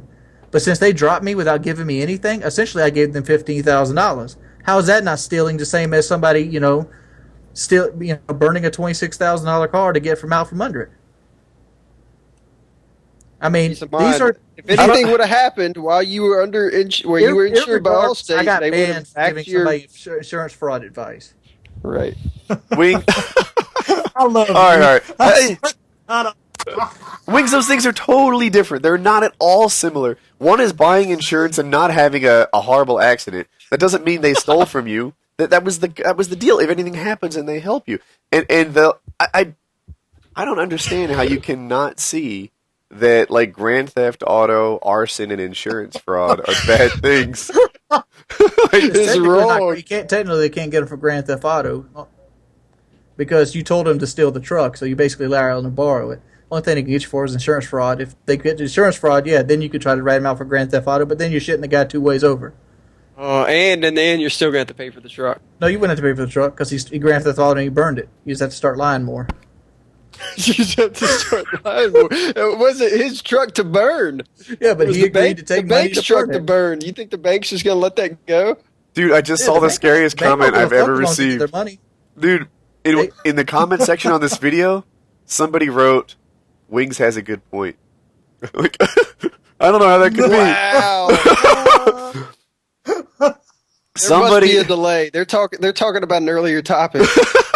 Somebody in there thinks that Wings there's nothing wrong with what Wings is suggesting. There's another guy. I want Wings. Wings, man, there are a lot of people who think that Wings has a good point. Now they're just reining because insurance companies are fucking thieves. They are. That's all they are. If I wasn't required by the bank to carry homeowners insurance, I never would. You know why? Because nothing was going to happen to my house. How far away do you live from the ocean? About 25 miles. Yeah. Right, and how many hurricanes come through there? About one every 10 years. Not every 10 years. You get one every couple years that comes through there. We didn't have one since Floyd, and that's about 10 years ago. That's a big one, though. You get smaller ones that come through there and do damage all the time. Yeah, we catch like a little half-ass part of it. Still, homes get damaged. I'm just saying, you're at a location. I mean, if you were out in the middle of North Dakota, it'd be different. Dude. But even with where you are, risky. Look this way. My mama, for example. My mama ran over a pothole that was during county construction, and she used her insurance, her car insurance, to basically fix the bumper of her car. They dropped her for a $400 claim. After she's put in $15,000, they drop her from a policy. I don't know. I don't know all the technicalities behind that. Insurance companies will tell you to go home and fucking die. So fuck their ass. How many people have you heard of insurance? Well, we can't pay for this no more. Look here, you go home and die. Fuck you. I don't know of any. Insurance is a fucking evil corporation, and somehow they got it to the point where it's against the law not to have something like that. You gotta have car insurance if you want to drive on the road now. Health How does insurance is that going to happen? be just like it. Health insurance is going to be just like it too. Yep. And you're gonna get your fucking bank account froze. You're gonna get livelihoods fucked up because you don't want to pay it. I mean, if you want to be a smart man, you'll make some money right now. Put all your money in medical subsidies, such as accessories, walkers, companies that make these kind of things. You'll be making bank in the next 10 years. Yeah, I think we struck a nerve over at Fleshlight. They just tweeted out things we like to sponsor most are orgasms. That is awesome. That is awesome. I like that. Dude, we need to. I'm gonna reach out to Wet tomorrow. I'm gonna reach out to them and see if we can't get them as a sponsor. The rival Joe Rogan's podcast. This thing gets a lot of views sometimes. At the low end, 250,000. At the high end, 750,000. Here's a good comment. A lot of people who might want to know about Wet brand personal lubricant. Wings of Redemption is encouraging insurance fraud and arson. Fuck Woody. Yeah. It's always me. It's always me. That is an awesome comment. Yeah. Somebody wrote, Wings of Redemption is right, and he has six-pack abs. I don't know. It was just a comment I got. I think that guy's judgment is twisted.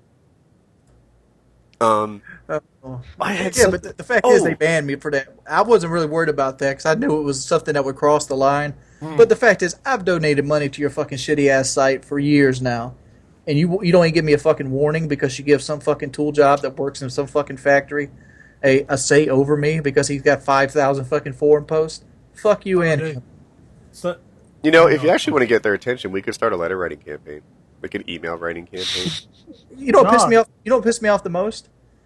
I actually created another account and I sent a private message to the administrator of the site, and I explained my situation, and he banned me again. That account, no warning or anything that time either, huh? Yeah. look, guys, I put a link in the Snapchat chat. Somebody is already on your cause. Can't see it. Somebody wrote, there's a forum post called Free Wings of Redemption. How awesome would it be if there was 9,000 comments? Yeah, everybody create an F150 Trying to bring more traffic. Wings of Redemption being brought back to their shitty side. Matter of fact, just say if you don't bring them back, you're going to buy a Chevrolet on your next birthday. Yeah, get me riding high, bitches. Yeah, I bet. I guarantee you could get Chevy ads all over this website. Holy shit. Talk to the right people. Man. The title of the thread is Free Wings of Redemption. Oh, the site's down now. It's Holy shit. That is awesome. Oh, it can't handle the onslaught. This guy's point of view, like, tell Wings to shut the fuck up. My dad's an insurance agent. Okay, I'm sorry. Your dad's an insurance agent. I'm sure some people's dads are cops and some people's dads are like hardened criminals that killed people in World War II. Just because you came out of some other penis does not mean a situation is relevant or not. All right, wait. I have a question for Mike. And I hope, I don't know, hopefully that topic's done. Mike, people say that Call of Duty doesn't take any skill. I'm asking you because you came from a Halo background, which usually people say does take skill. And I have a hard time getting that. The analogy I was starting to use when the pizza showed up was, like, what if a hockey player said that basketball took no skill, right? If you took a regular person and asked them to play hockey, they probably can't even stand up. Like, they are so far from being competent at that game that, you know, they wouldn't even be able to play. Whereas if I took a regular guy, if I just plucked some guy from Antarctica who had never played basketball before, he would probably be able to dribble and shoot in 15 minutes. He wouldn't be good, right? He wouldn't be a basketball player, but he would have the basic concepts of basketball kind of down. Whereas in hockey, it's going to be weeks before you can even pass to him. So, but I don't argue that hockey takes more skill than basketball. Even though it's a little slower to get started in, both sports, people take it to such a level that you have to be pretty practiced at it just to play with guys who know what they're doing. I mean, it's so open to interpretation. I think the biggest comparison between Halo and Call of Duty is that in Halo, there's no real such thing as like a pray and spray. It takes a lot longer to actually kill and finish somebody in a Halo game than it does in a Call of Duty game. You can kill people really quick in Call of Duty. In Halo, that's tougher to do. So I think that's where the two games get compared, as far as skill levels. But at the same time, I don't consider one game a tougher game than the other on any level. I think they're both competitive, just in their own, in their own ways. To me, so long as a game is, fairly balanced and competitive, then every game is hard because you're playing against other people who are trying to be good. You mentioned that Halo, the skill on the stick is more important than it is in Call of Duty, and I would agree with that. And in Halo, if you can 5-shot a guy pretty consistently, even when he has an unpredictable strafe and a good jump, if you can 5-shot him, then you're going to do pretty well. In Call of Duty, it's not so much about zapping on target really fast, although that's part of it. A lot of it has to do with predicting traffic patterns, understanding the flow of the game, knowing spawns, stuff like that. But, why does that make Call of Duty an unskilled game and Halo a skill game? Because everybody cares about kill-death ratios. And at the end of the day, Call of Duty games are going to have more kills. It's going to be easier to kill people in those games than in a Halo game.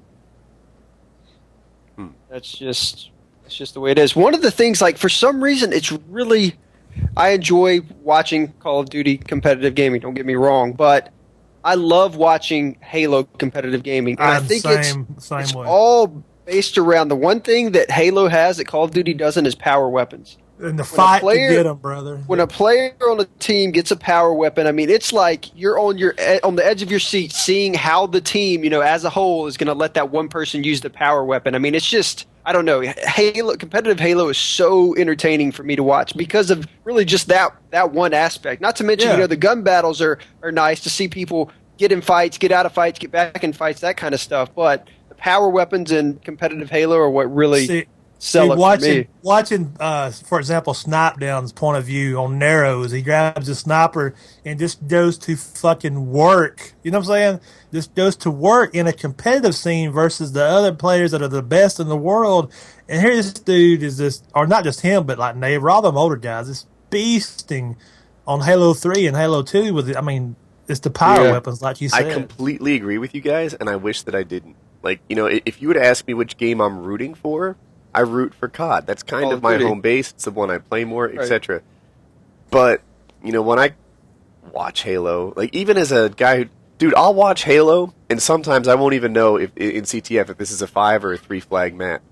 That's how little I know about it. But I swear I love to see it. Something about watching Pro Halo, it just works really well. Whereas in COD, I don't know why it's not as good. I think partly it's the colors. Well, I don't... One of the things that help Halo... It's always the colors for you. Oh, God. I might be the only guy who cares about the colors this much. But Black Ops, man... want to hang myself looking at all the browns and grays in that. I'd rather play Black Ops than look at all the pretty colors of Modern Warfare 3 and get my shit pushed in. Dude, every game should look like Modern Warfare 2. Or, you know what? I'll go even further. Games should look like Team Fortress. I think that game is fun to watch. War to War. I love the blood and the blowing limbs off. They need to bring fucking gore back. I need to hear if I shoot a bitch motherfucker in his leg, on that bitch's leg to come off. Or like a bone snapping sound. Plow! I broke that motherfucker's leg. And now the bitch got to crawl along on his side. Then I can just come in and start capping him in the head. See his brain scroll all over the floor.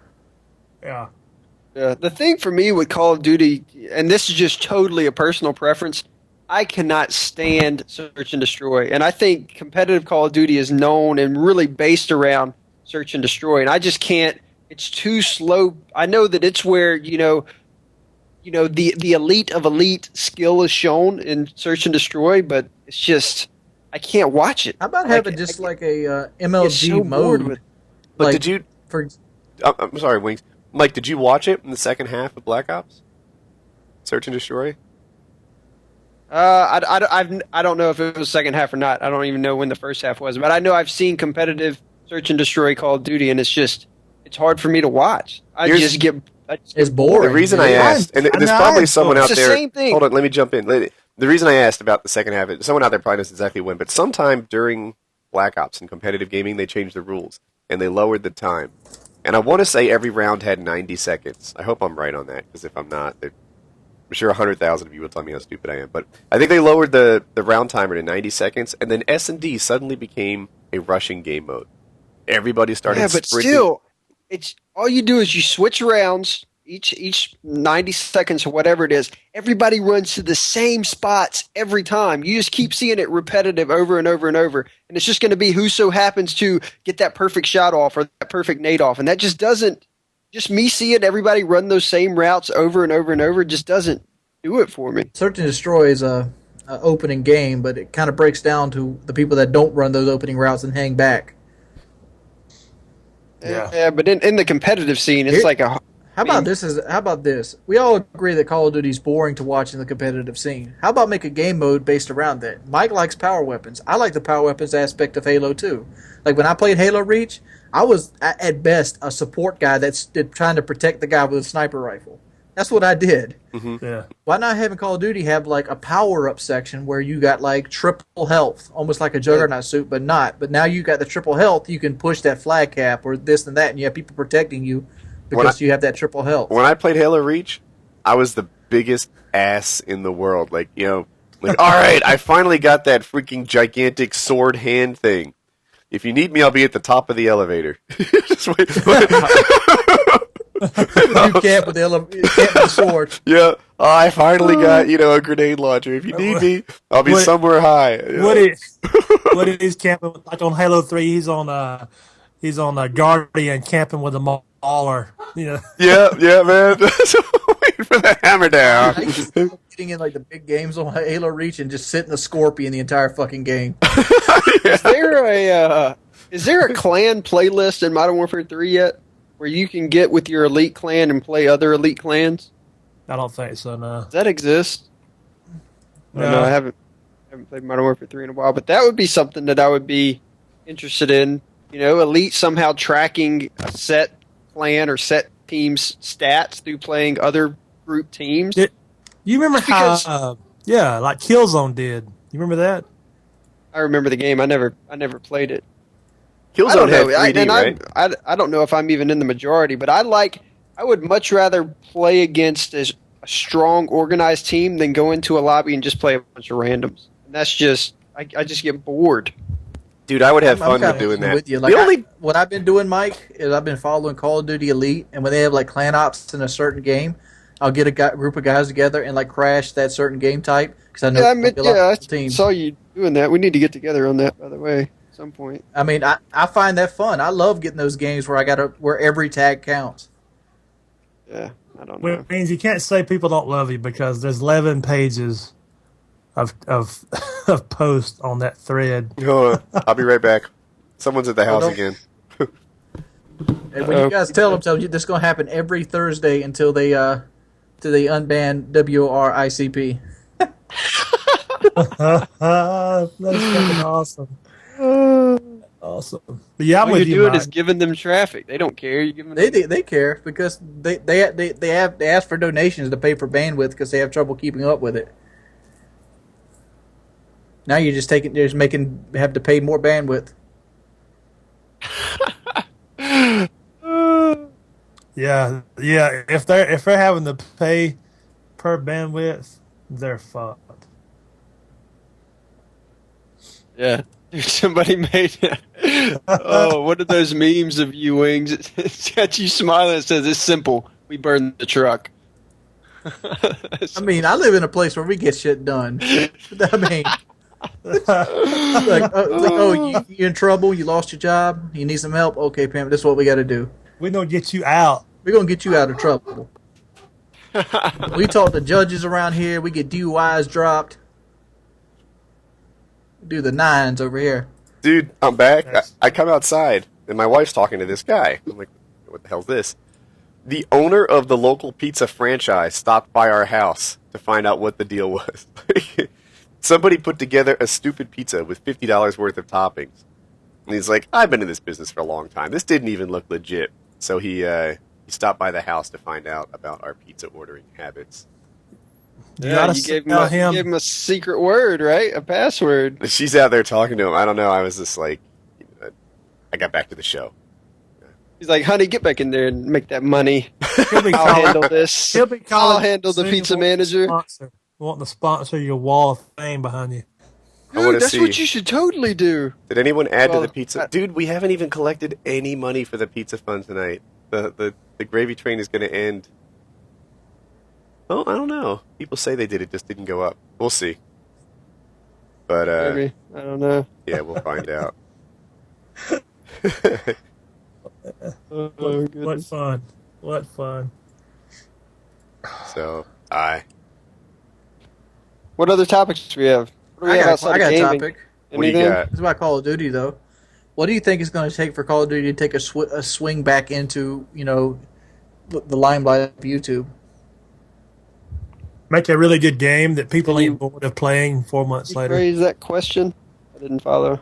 Right now, we can all agree that Call of Duty used to be the pinnacle of YouTube gaming. Now it's somewhere around number 4 or 5. What would it take Call of Duty to do to take the throne back? It'll definitely take it back in November. The question is how long it'll last, right? I think that's the deal. Sometime in November, COD will suck all the oxygen out of the room. But every time, you guys have heard me say this before, it lasts less long, right? COD 4 lasted 2 years. World at War lasted 1. Yep. Modern Warfare 2 lasted less than that. Black Ops, by whatever, July, June, people were saying Black Ops was boring to watch, right? That was the big knock against it. So boring, so boring. They like Modern Warfare 2 more somehow. Now Modern Warfare 3 comes along.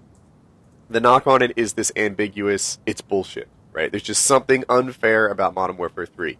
People spawn behind you more than they did in previous CODs.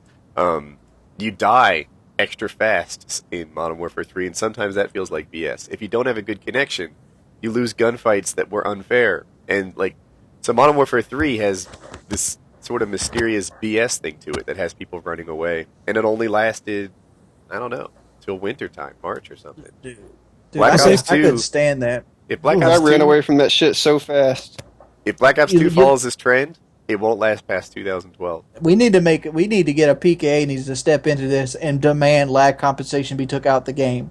We need lag compensation out the game. Drop shotting needs to come back to Call of Duty 4 levels. Surely Black Ops 2 is going to use, the same mechanics as Black Ops, right? They have to redo it, dude, because Black Ops ran off the World at War engine. They can't use that again. Shit, I don't mind Black Ops one bit. Dude, Black Ops, you know what sucked about Black Ops? Sound and color. When I die in Black Ops, I die. I mean, I've so rarely just complain about bullshit in Black Ops. With Modern Warfare 3, I feel like so many deaths are just like, I don't even understand them. You were roped off before you even got into gunfight. Yeah, I don't get it. Or I've been firing at this kid for 2 seconds, hitting shots on him, and then I'm gone. Like, I just don't, I don't know. Dude, there's just so... My experience with that was reversed. Let me jump in for a second. My experience with what Mike has is reversed. In Modern Warfare 3, I feel like I'm getting a fair shake. In Black Ops, no way, man. I would unload half a clip on target, and he wouldn't die for me. And it was just like, dude, half a clip on target is ridiculous for you not to win that gunfight. If you get that, it's other people are killing in 3 and 4 bullets. I'm watching YouTube videos, and they're just like zap, zap, zap, zap. I go into Black Ops, and it's just, I rain down bullets before I get my kill. I had to be 3 times better than the other guy to get any kills in Black Ops, and it drove me crazy. In Modern Warfare 3, there's the random BS. Like, I get that. People spawn behind me, and sometimes the lag comp makes it so that I lose, and I see the kill cam, I didn't even shoot the guy or whatever. Especially pump-action shotguns. Like, I blast you in your chest from an obvious kill distance, right? Almost I could reach out and touch you. And then I see the kill cam, and you weren't even shot. It's like, all right, pump-action shotguns seem especially vulnerable to the lag comp. But I'm hoping that next year my connection doesn't suck so bad and it gets better for me. I don't know. But my experience was petition to have them take it out of the fucking game. We don't want it. I don't... Yeah, the game played perfectly fine in COD 4 and World at War.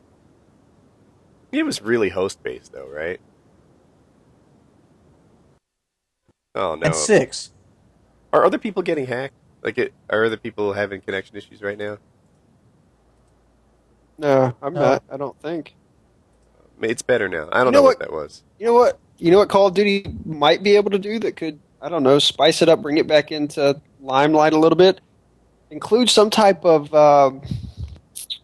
map building system, you know, a map creator. Oh, I said the same thing on Twitter. Allows Have them people so you can create zombie maps. Yeah, or multiplayer maps, you know, and each month they, you know, Treyarch or whoever picks a new map to actually be released that players built, you know, or fans build or whatever, you know, just something to, I don't know. With won't me, happen because people won't buy their map packs then. Yeah, that's pretty much where it comes down to. yeah, I don't know. But that's one of the things, though, that made competitive Halo so awesome is a lot of times the maps they end up using on the pro circuit were maps that were created by other pros and map creators that didn't even work for Bungie. I mean, these guys created the maps, and then all of a sudden they get adopted on the MLG scene. It's like the best map ever made, and it was from some 15-year-old kid, you know? Yeah, and Halo still released map packs. I don't know, you know, financially how well they did, but they still released map packs when they were having the... I would like to see more seasonal fucking maps. They give this Call of Duty Elite and bullshit with the clan ops and stuff. How about make, like, when it's wintertime, right after the game sells, pick one of the maps and make it a snow map. Put snowmen and shit on it. You know, double EXP isn't the answer for everything. You're suggesting snow maps? No. I'm saying, like, for example, let's say Modern Warfare 3 just came out. All right?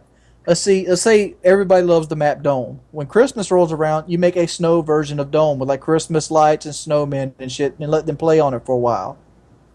Yeah, I'd like to see that. Yeah, didn't they do that for Crash?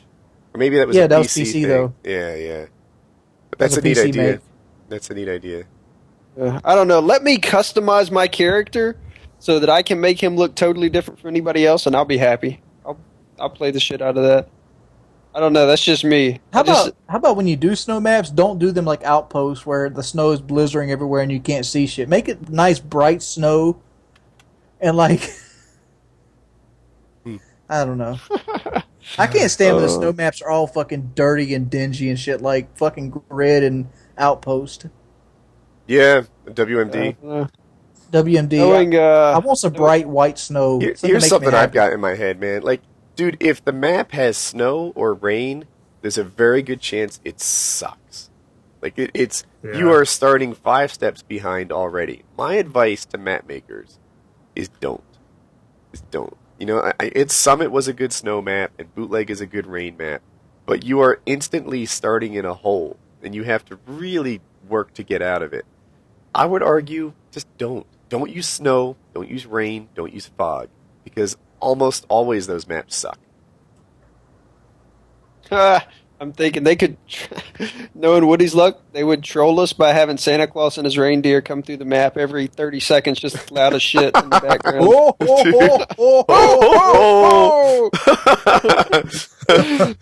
Fuck you, sound whore. Jingle bells, You know, dude, I'm excited for, Black Ops ruined sound. Black Ops ruined sound. Like, not only does sound sucked all throughout Black Ops, the fucking rockets, the shaking, the silos, the trains running by. Yeah, boop, boop, boop, Marathon Pro was Ninja Pro to me. Fucking horse trampling. Dude, alright, so Black Ops sucked with sound. Your own footstep noise ruined any ability to hear somebody else's stuff. Black Ops sucked with sound. When Black Ops first released, to me, they exposed how much they don't care about sound because it was completely broken. Like, if footsteps couldn't be heard at all. Ninja was useless in Black Ops. When it first released, I don't know if you guys remember, they patched it. But it was released with incredibly broken sound. And, to me, I discovered that in, 3 minutes of gameplay. I'm like, what the hell? This is terrible. I had release day videos for Black Ops about how worthless the sound was. How that got out the door unnoticed tells me that these guys are playing on, PC monitor speakers. Those tinny little crap things. I don't want to rip Black Ops too much. It was a balanced game, way better than people gave it credit for. They say the FAMAS was OP, but dude, the FAMAS is it's 3% better than the other guns in that game. It's not like you can't be competitive with a bunch of different guns in that game. But just fix colors and sound. You'll have yourself a pretty good game. I don't know. I'm curious what do you guys post up in the stream real quick what your favorite Call of Duty is? I'm curious to see what the majority of you say. I bet it's going to be Black Ops. Black Ops was a good game. My favorite is Call of Duty 4. If you take out OMA Noob Tubes and Commando, I would have to say MW2. But do you? MW2 is probably my second favorite. Aren't we It was falling probably by into far the most frustrating one next to Modern Warfare 3. But are we falling into the commentator cliche here, where you hate the current game and love the ones before? No. No, I'm not. I never hated Black Ops, not once. I didn't really hate Black Ops either. The only I game did. I've ever hated was Modern Warfare 2, and that was after Black Ops release. Modern Warfare 2 was just so broken. The noob tubes ruined that game. And they I pretty much hate didn't all the support Infinity it. Wars. I games. didn't. I don't know. I really, even to this day, there were a couple things that if just Infinity Ward would have just addressed a couple things, Modern Warfare 2 would have been amazing. I still think, competitive-wise, I think it was like the best, close to being the best Call of Duty there is. It was just so, I don't know, it was just such a good reaction, and I mean, everything was just solid about it, I thought. So, here's my thing with Modern Warfare 2. People say, like, man, if they just fixed noob tubes, one-man army, and commando. Dude, if they did that, then people would be fussing about the ACR and the UMP worse than they ever fussed about the FAMAS and the AK-74U. I don't mind getting killed by an OP gun. Not one bit. No? I don't like getting killed by guns that don't even know I'm there. People would have definitely fussed about the imbalances in just the guns. The reason they got away with it was that the knife and the noob tube were even worse. I would rather you, Woody, stomp my brains in with a OP weapon than to have some nerd shoot OMA noob tubes the whole game and kill me. Yeah, there's that. And then the other thing, Modern Warfare 2, what was I going to say? The bugs. Pain pills. The bugs, man. The bugs. People forget that for the first 4 or 5 months of that game's life cycle, it was Javelin glitches, Rust Domination glitches, care package glitches post-care package glitch fix. God mode. Dude, that game was so broken. Oh, it's still hacked. They got unlimited UAVs on it now. How many people had 5 perks or 3 guns? Or I've done that before. How many people have 5 perks going into like competitive gaming? The Javelin glitch, baby. Yeah. That shit was beast. Did you? I never did it. I mean, I did it like... I did it. Once, just like know that I could. Because people would say in comments, like, you suck, you're just not good enough to Javelin glitch. That's why you don't like it. Really? I lack the talent to Javelin glitch. Or care package. No, that's not what it is. But yeah, it's... dude, the support on Modern Warfare 2 was so horrendous, that's what broke the game. They might have had a winner on their hands if they You're dead on, Woody. If they would have supported that game half-fast the way they're supporting MW3, they'd probably be one of the best shooters of all time, the best.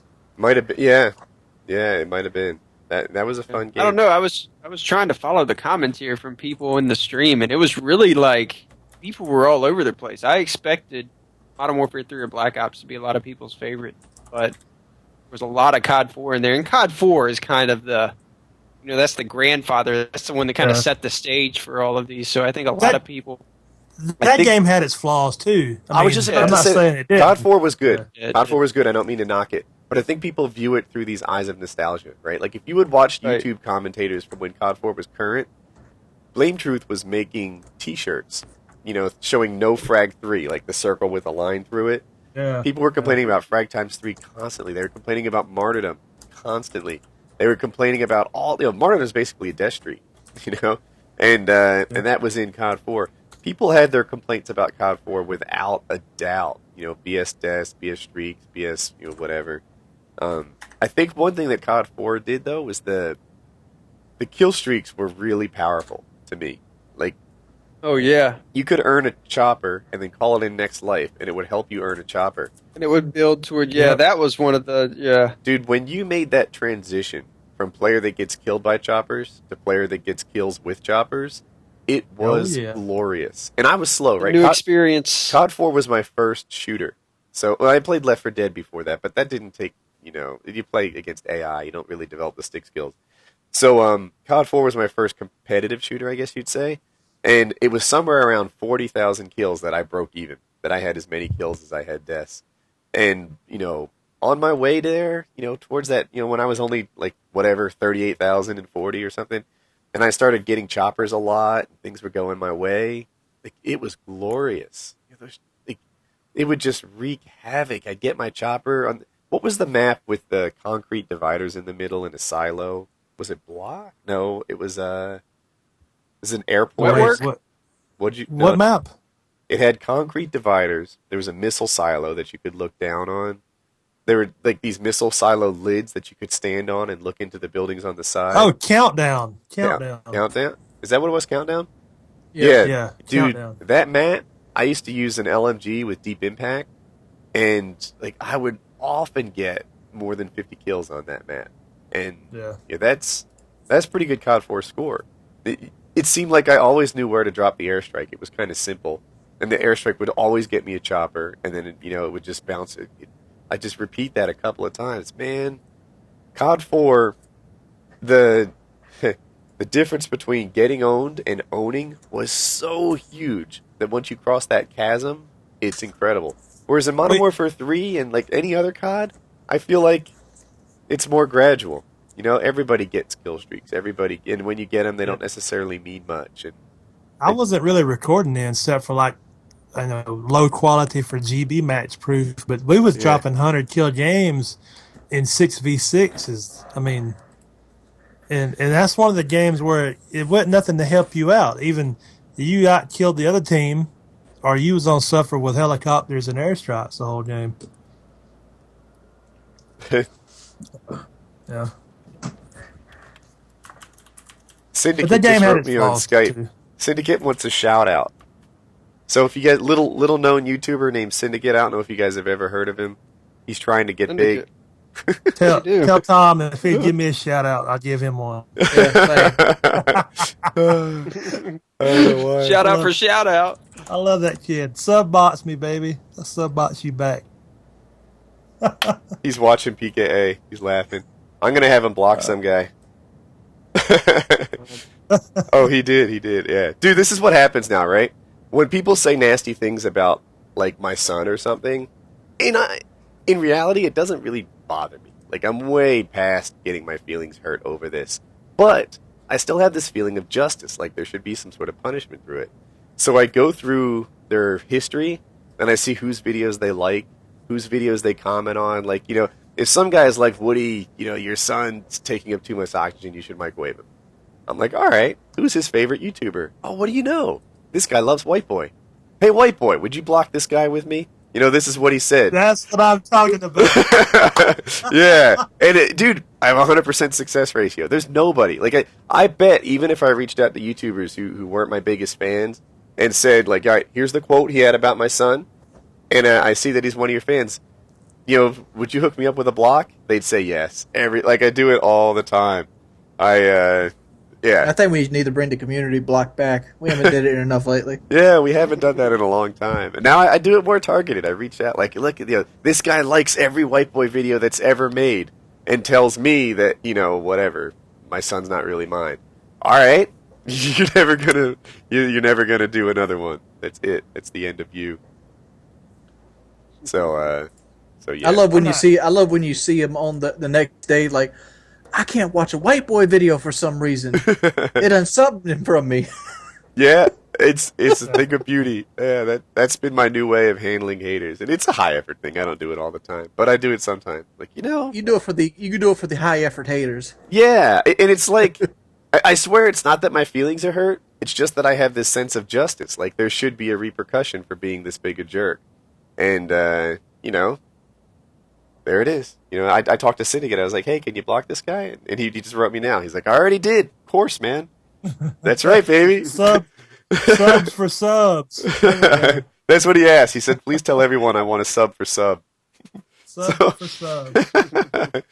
Man, that shit's funny. Tom is a good guy. He is going to, not that he's already not exploding, but he is going to explode in a couple months. With I cannot wait to see all the new zombie videos coming his out. channel and his zombie stuff. Tom can't explode anymore, can he? Like, what is up? There's like 10. Is he going for 10 million subscribers?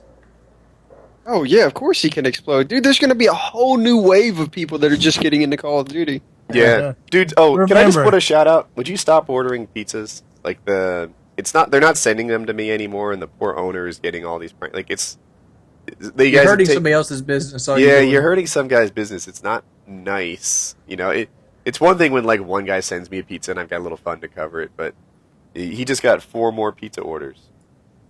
Yeah, if you're gonna call, pay for the damn pizza. If you want to fuck somebody up, go to F150Forum.com. Yeah. Yeah. Here's another thing, and I hate to like take this pizza money and not do anything with it, but you can buy a pizza if you want to get me. Buy a pizza.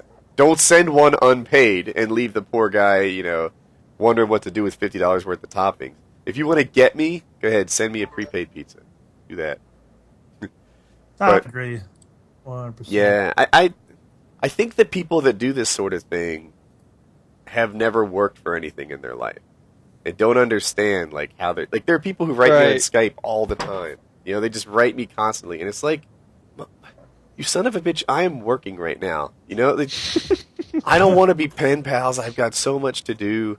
And there's this guy over there trying to make a living selling pizzas who's dealing with getting bombarded with all these orders. And you know, it's not nice. It's not nice. You want to bombard him with orders? Move. Pay him. You know, pay him and you'll be fine. You know what I don't like? Why do people always put the meme on that same fucking picture of me from like 3 years ago? Which meme? Which one? Did you see the one I retweeted earlier? I'm talking about the one where I'm like in glasses and I got like the Camelot Flash suspenders and I haven't had a haircut in a while. Oh no. I have like a half beard. The one that I retweeted earlier though is hilarious. The one that has you like they photoshopped a big ass like Ronald McDonald smile on you, and then at the top it says it's simple. At the bottom it says we burn the truck. All right, I'm retweeting it now too. Yeah. It's just awesome. I need to see what. That's just so funny. It's simple. We burn the truck. Done. Someone said he's going to get 40,000 kills in Black Ops 2.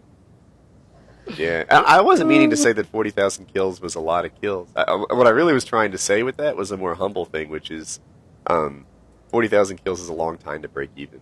Like I bet if you walked in from Halo like Mike did, it was a much lower number. But especially because you walked in COD 4, you know, I think today if you walk into say Modern Warfare 3 having never played another shooter. It's tough, man. Most of the people have been playing shooters for a long time, and they've been playing COD for a long time, and it takes a while to jump in. I started out, dude, oh my goodness, on GoldenEye. Oh, that game. So much fun. I feel like I'm a little vindicated here. I started out with a 1.04, so I never had to go through this period. Well, then it wasn't your first shooter, right? It wasn't. My first shooter was Battlefield.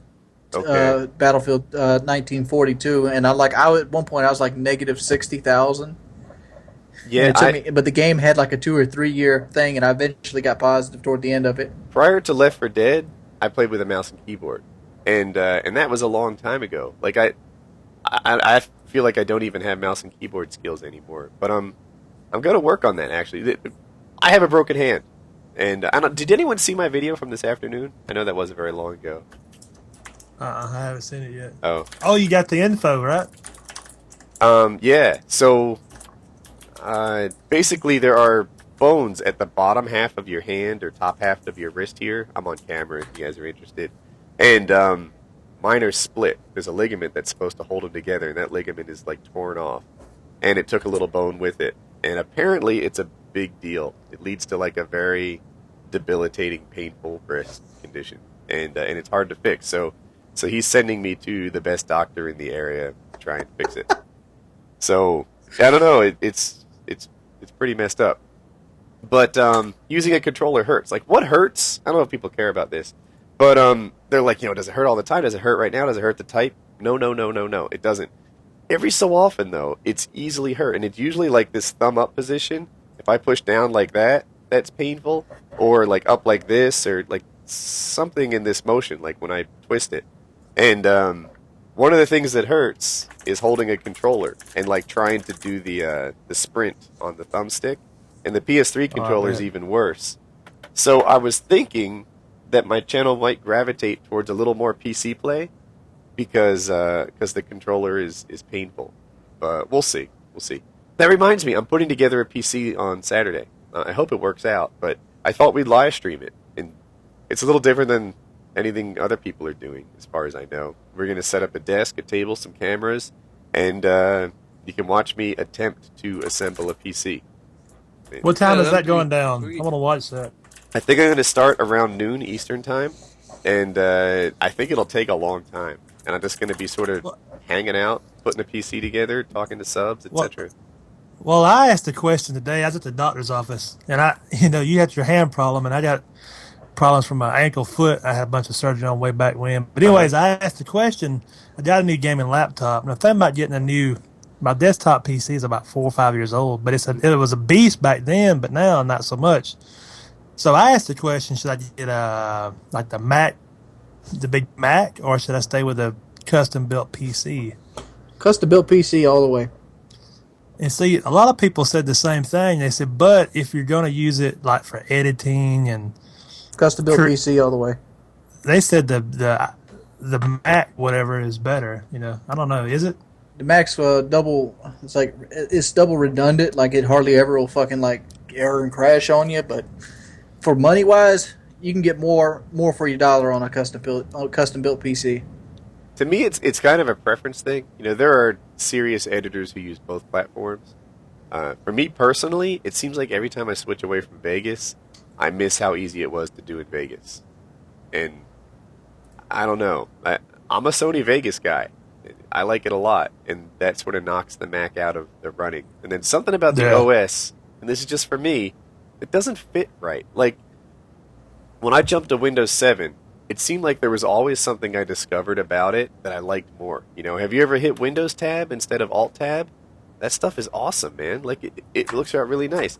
When you drag a window to the top of the screen and it expands vertically, or you drag it to the corner and it expands full screen, it seemed like in Windows I was constantly discovering stuff I loved. On Mac, on the other hand, like I would accidentally take my mouse to the corner and all my windows were like broken or something, or it would take me into some Alt-Tab world. I was switching virtual screens all the time, and I'm like, what the hell happened here? I had a touchpad, right? And if you put 2 fingers and slide it on the Mac, then it would scroll your web browser. And I did this constantly. But if you didn't keep the fingers at the same distance you did when you first start, it would enlarge or shrink your text. And I did that constantly. And it was just like, for me, the Mac always got in the way, whereas the PC didn't. So I'm a PC guy.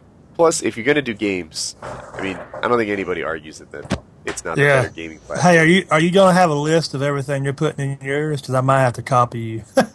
Dude, I can absolutely give you this list. I don't know if you want to copy me. You know where you really want to go is to Reddit on the Build a PC forum, and they'll help you. Like mine, my PC is about $4,000, which is it's a pretty good PC.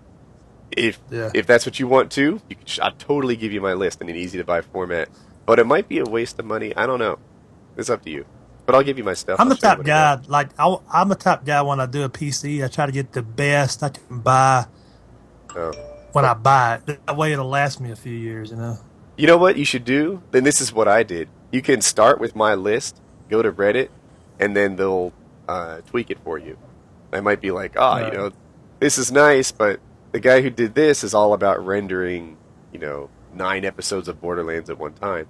You might be wanting a different chip and then put that money towards an even better graphics card or whatever. Yeah. But I'll do that. I can totally give you my list as a starting point. You know what I like about PC? What's that? I think Woody just touched on it. Or mainly just Vegas. I like that every time I think I've mastered Vegas, I learn something new about Vegas.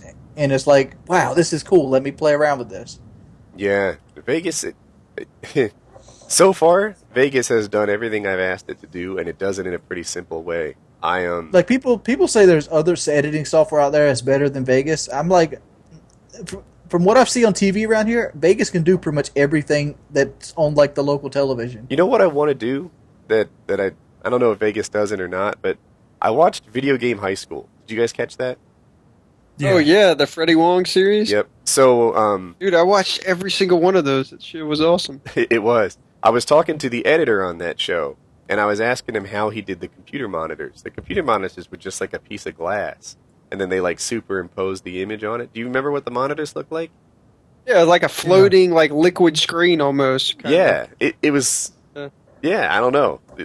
It's like an iPhone screen and nothing else, no back, no nothing, and it was like slightly transparent. And I'm like, how'd you do that? He's like, oh, you just key it to the corners and whatever. I'd like to see if Vegas did that and incorporated it into something. Vegas does it. Vegas can do that. I could show you how to do that. Yeah, that's the thing with Vegas. It's so user friendly. It's ridiculous. They really put out good stuff. I bought it. I wonder if I'm the only one on the call who paid for Vegas. Oh, of course I paid for mine. What are you trying to say? You are going to call me for Vegas. insurance fraud. What does that mean? I do not use Vegas. I've been using Adobe for a while, but I might have to make the switch. I want to have this conversation again one privately. I wonder if it changes at all. But I really did pay for my I know copy. somebody didn't pay for their Vegas. Only used me Blade because he still used Windows Movie He Maker. uses iMovie. Yeah, that's right, Windows Movie Maker. The reason I paid for Vegas is I'll burn the hell out of a truck, but I'm paying for Vegas. Bullshit. I burned a truck, by the way. I paid for Vegas because I wanted support. You know, I was like, sometimes renders crash. Sometimes I'll drag a file in that plays in Windows Media Player, whatever that thing's called. But it doesn't like work in Vegas. I was like, I want to be able to call them and find out what the deal is. And then it turns out that even if you pay for Vegas, you don't get any support. It's $130 a call. Oh. I was like, wow. What? Uh-huh. Yeah, if you buy a licensed copy of Vegas, it does not come with any phone support or any kind of support. And it's like, it sucks. Yeah. I'm using Adobe, but it took a crap on me a couple of times, and I lost I had a montage that I was working on, and I lost. What are you using from Adobe? Adobe Premiere, I think it is. Okay. Yeah, it's Premiere. I'll make a deal with you guys. If my channel gets 5 million views for the next 3 months, I'll buy a new TV and I'll break it live. What? Is that your second most viewed video? I'll buy like a 3D HD TV that's like 60 inches. Is that your second most viewed video? Yeah. I was looking at your most viewed videos recently, and I was like, oh, look at that. It's, let me look. What is the most viewed? The Modern Warfare 2 noob video? No, it's about giving away your care packages. But not just that. What is it called when you get lots of care packages? Emergency airdrop. Yeah. He was really clever. The funny thing about that, I was on the Skype call with Wings, and I was like, no, don't get a gun out, because that time with the shotgun deal, you remember that? Mm-hmm. So I was trying to holler at him not to get his gun and put it on the live stream. About that time, you can hear me Skyping him. And about that time, the damn gun's like, tink. He's like, oh. Yeah, Wings had a great video, man. That was one of the best tips, I think, in the community's history. Like, here's the deal. Let's say you get a Predator for a care package. Most of the time, that Predator is going to get you a kill, which is 50 points. Sometimes that Predator will get you 2 kills, which is 100 points. If you give away that care package, it was 250 XP. It was a guaranteed 5 kills worth of XP. Like, it was so smart to give away that stuff. EMP. If you gave away an EMP, it was 750 points or 900. No, 1,500. 1,500 was it? Wow. So 1,500 XP. That's, somebody help me here. Is that 30 And you still kills? benefit from it either way. And you still benefit. Yeah, because somebody else will call it in, yeah. Yeah, someone else will call it in. It was like giving away. It turns out the reward for giving away care packages was way higher most of the time than the reward for getting the care package. Maybe if you got a chopper gunner. So like an AC-130 or chopper gunner could make it up. Yep. And also it's a lot of fun. But almost everything else in there, like, you know, how much fun were you going to have with the UAV? Give that stuff away. And it was so easy to get, dude. Predator, Harrier, emergency airdrop. Yep. That was the way to rank up in Modern Warfare 2. I've seen lots of rank up videos. Like, for example, in Modern Warfare 3, the way to rank up is to run Specialist and Hardline. And then, like, you know, your first kill is worth a ton. Like, 1 kill You get like a hardline bonus, a specialized bonus, a kill, the XP for the kill, and then if you're playing it, the XP for the kill confirmed. You get like 500 points or something for your first kill in kill confirmed. That's the way to rank up. But I like it was more obvious. The Wings' thing with the care packages, no one else knew it. But whatevs. Whatevs. Whatever. You guys watching the Olympics at all? You guys care anything about? You know what I'm watching? The pictorials of the Olympic bodies. Like real, I saw Ronda Rousey or something recently. They're like, oh look, these are the naked bodies of Olympians from this year, and I'm like, ooh, this is relevant to my interests. I'm gonna see this. Is the Olympics actually on? Well, the reason I'm at tonight's they're doing one of the prelim trial games or whatever for the USA basketball teams playing Dominican Republic. Yeah, my son said. No, the Olympics. I actually, Oh, let's tell you. Hey, I got a topic. I have an Olympic topic I was going to ask. I do. It might be the same thing. Go ahead. Oh, and mine was going to be like, what games would you remove and add to the Olympics? Like, this archery is a good example. Is anyone really looking forward to Olympic archery this year? I didn't know there was Olympic archery. There you go. Like, take out field archery, add hillbilly hand fishing. Take out field hockey. I didn't even know that was in there. Or whatever you call it. We went in '96, me and my wife, in Atlanta and watched like field hockey or some shit. It was these little short Asian guys, like 4 foot tall, with these huge, massive thighs, with like a curved looking stick hitting a bowling ball around the field. It was stupid. Straight dumb. I want football. I want football put into the Olympics. But that's an American sport. I don't care. We can go worldwide. I want MMA. Well, I want MMA in there, but I also recognize that you can't ask a guy to fight like 16 times in a weekend.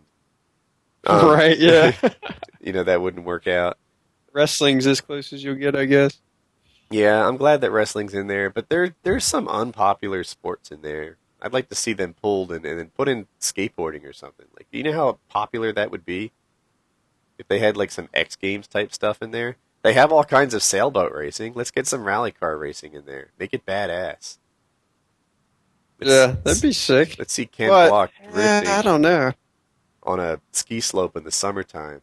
Race that stuff, man. Make it go. That's what I want. I want monster truck racing up and down ski slopes in the summer. There's an Olympics. The Swiss Alps. Yeah, European Olympics. Make it go. London. Freaking go at it, baby. That'd be awesome. That's these are way better Olympic sports than archery.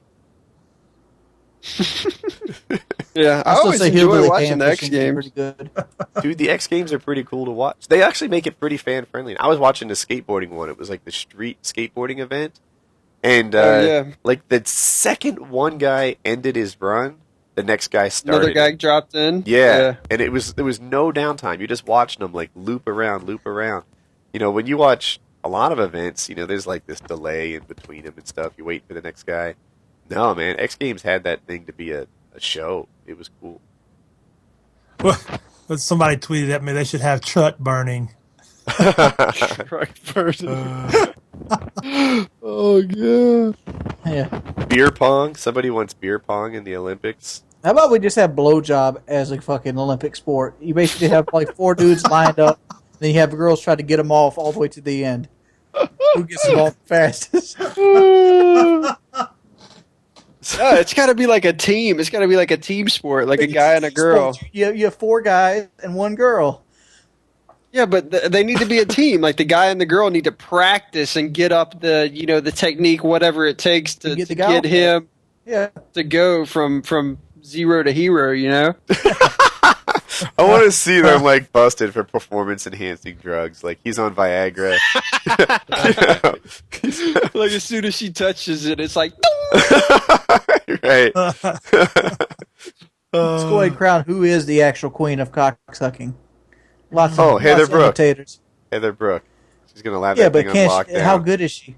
I don't know, dude. I would be like a Capri Sun. She has Sun. good technique, but she actually is actually pleasurable. I'd be like a Capri Sun. Like the minute she touches it, it just squirts out the end. The little drink pouches. That's me. Because there's a lot of editing in her videos, if you notice. She usually just starts doing her technique, and after it gets stale a while, then she goes right to the money shot. Yeah, there is. Her videos tend to be like 3 minutes long, and I bet he tends to be longer than that. But I'm wondering, like, how deep throating is supposed to be enjoyable. How enjoyable is it for the guy? Dude, I mentioned last week something about her and said that as a public service, she should go around holding seminars and teaching wives around the world how to do what she does. And somebody sent me a 30-minute long video. They're like, you know what? She may not be going around giving seminars, but she does give a 30-minute video on how to be what she is. And I'm like, well, I mean, it's for science, right? So anyway, I checked it out. It's for the betterment of mankind. Exactly. It keeps stress levels down, keeps people from having aneurysms, saves lives. So yeah, in an essence, science, life-saving, etc. I watched her how to do it video. If I was gay, I'd be rocking right now. All right, we got it. There's one thing we got to cover before we end this.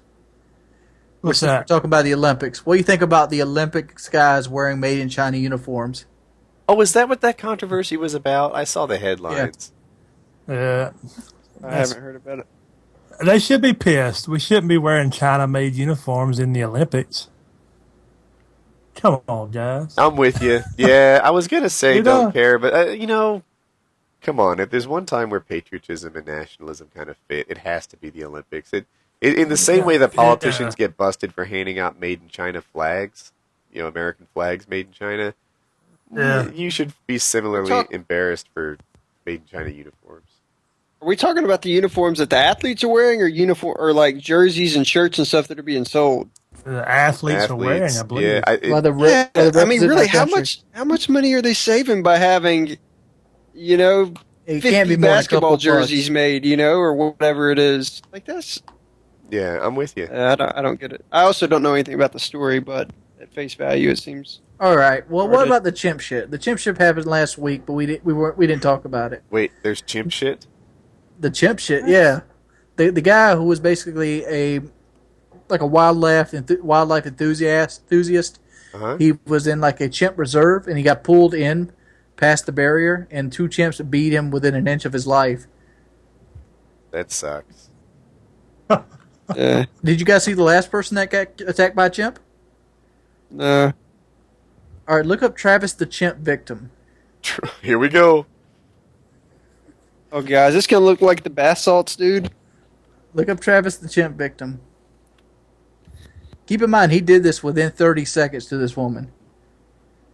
Oh, is this the lady that had half her face eaten off? Is this the one with no Yeah. nose? No nose, no eyes. He broke her jaw off her head. Wow. What people don't realize is chimps are 10 times stronger than an average human. Dude, That's God. crazy. She's Google messed image up. And Homeboy is going to be just like this because he had 2 chimps attacking him. They ripped his nuts off. They ripped his face off. All They right. broke 2 of his arms. We established a couple weeks ago that Joe Lozon can beat up Mike Tyson. What about a chimp?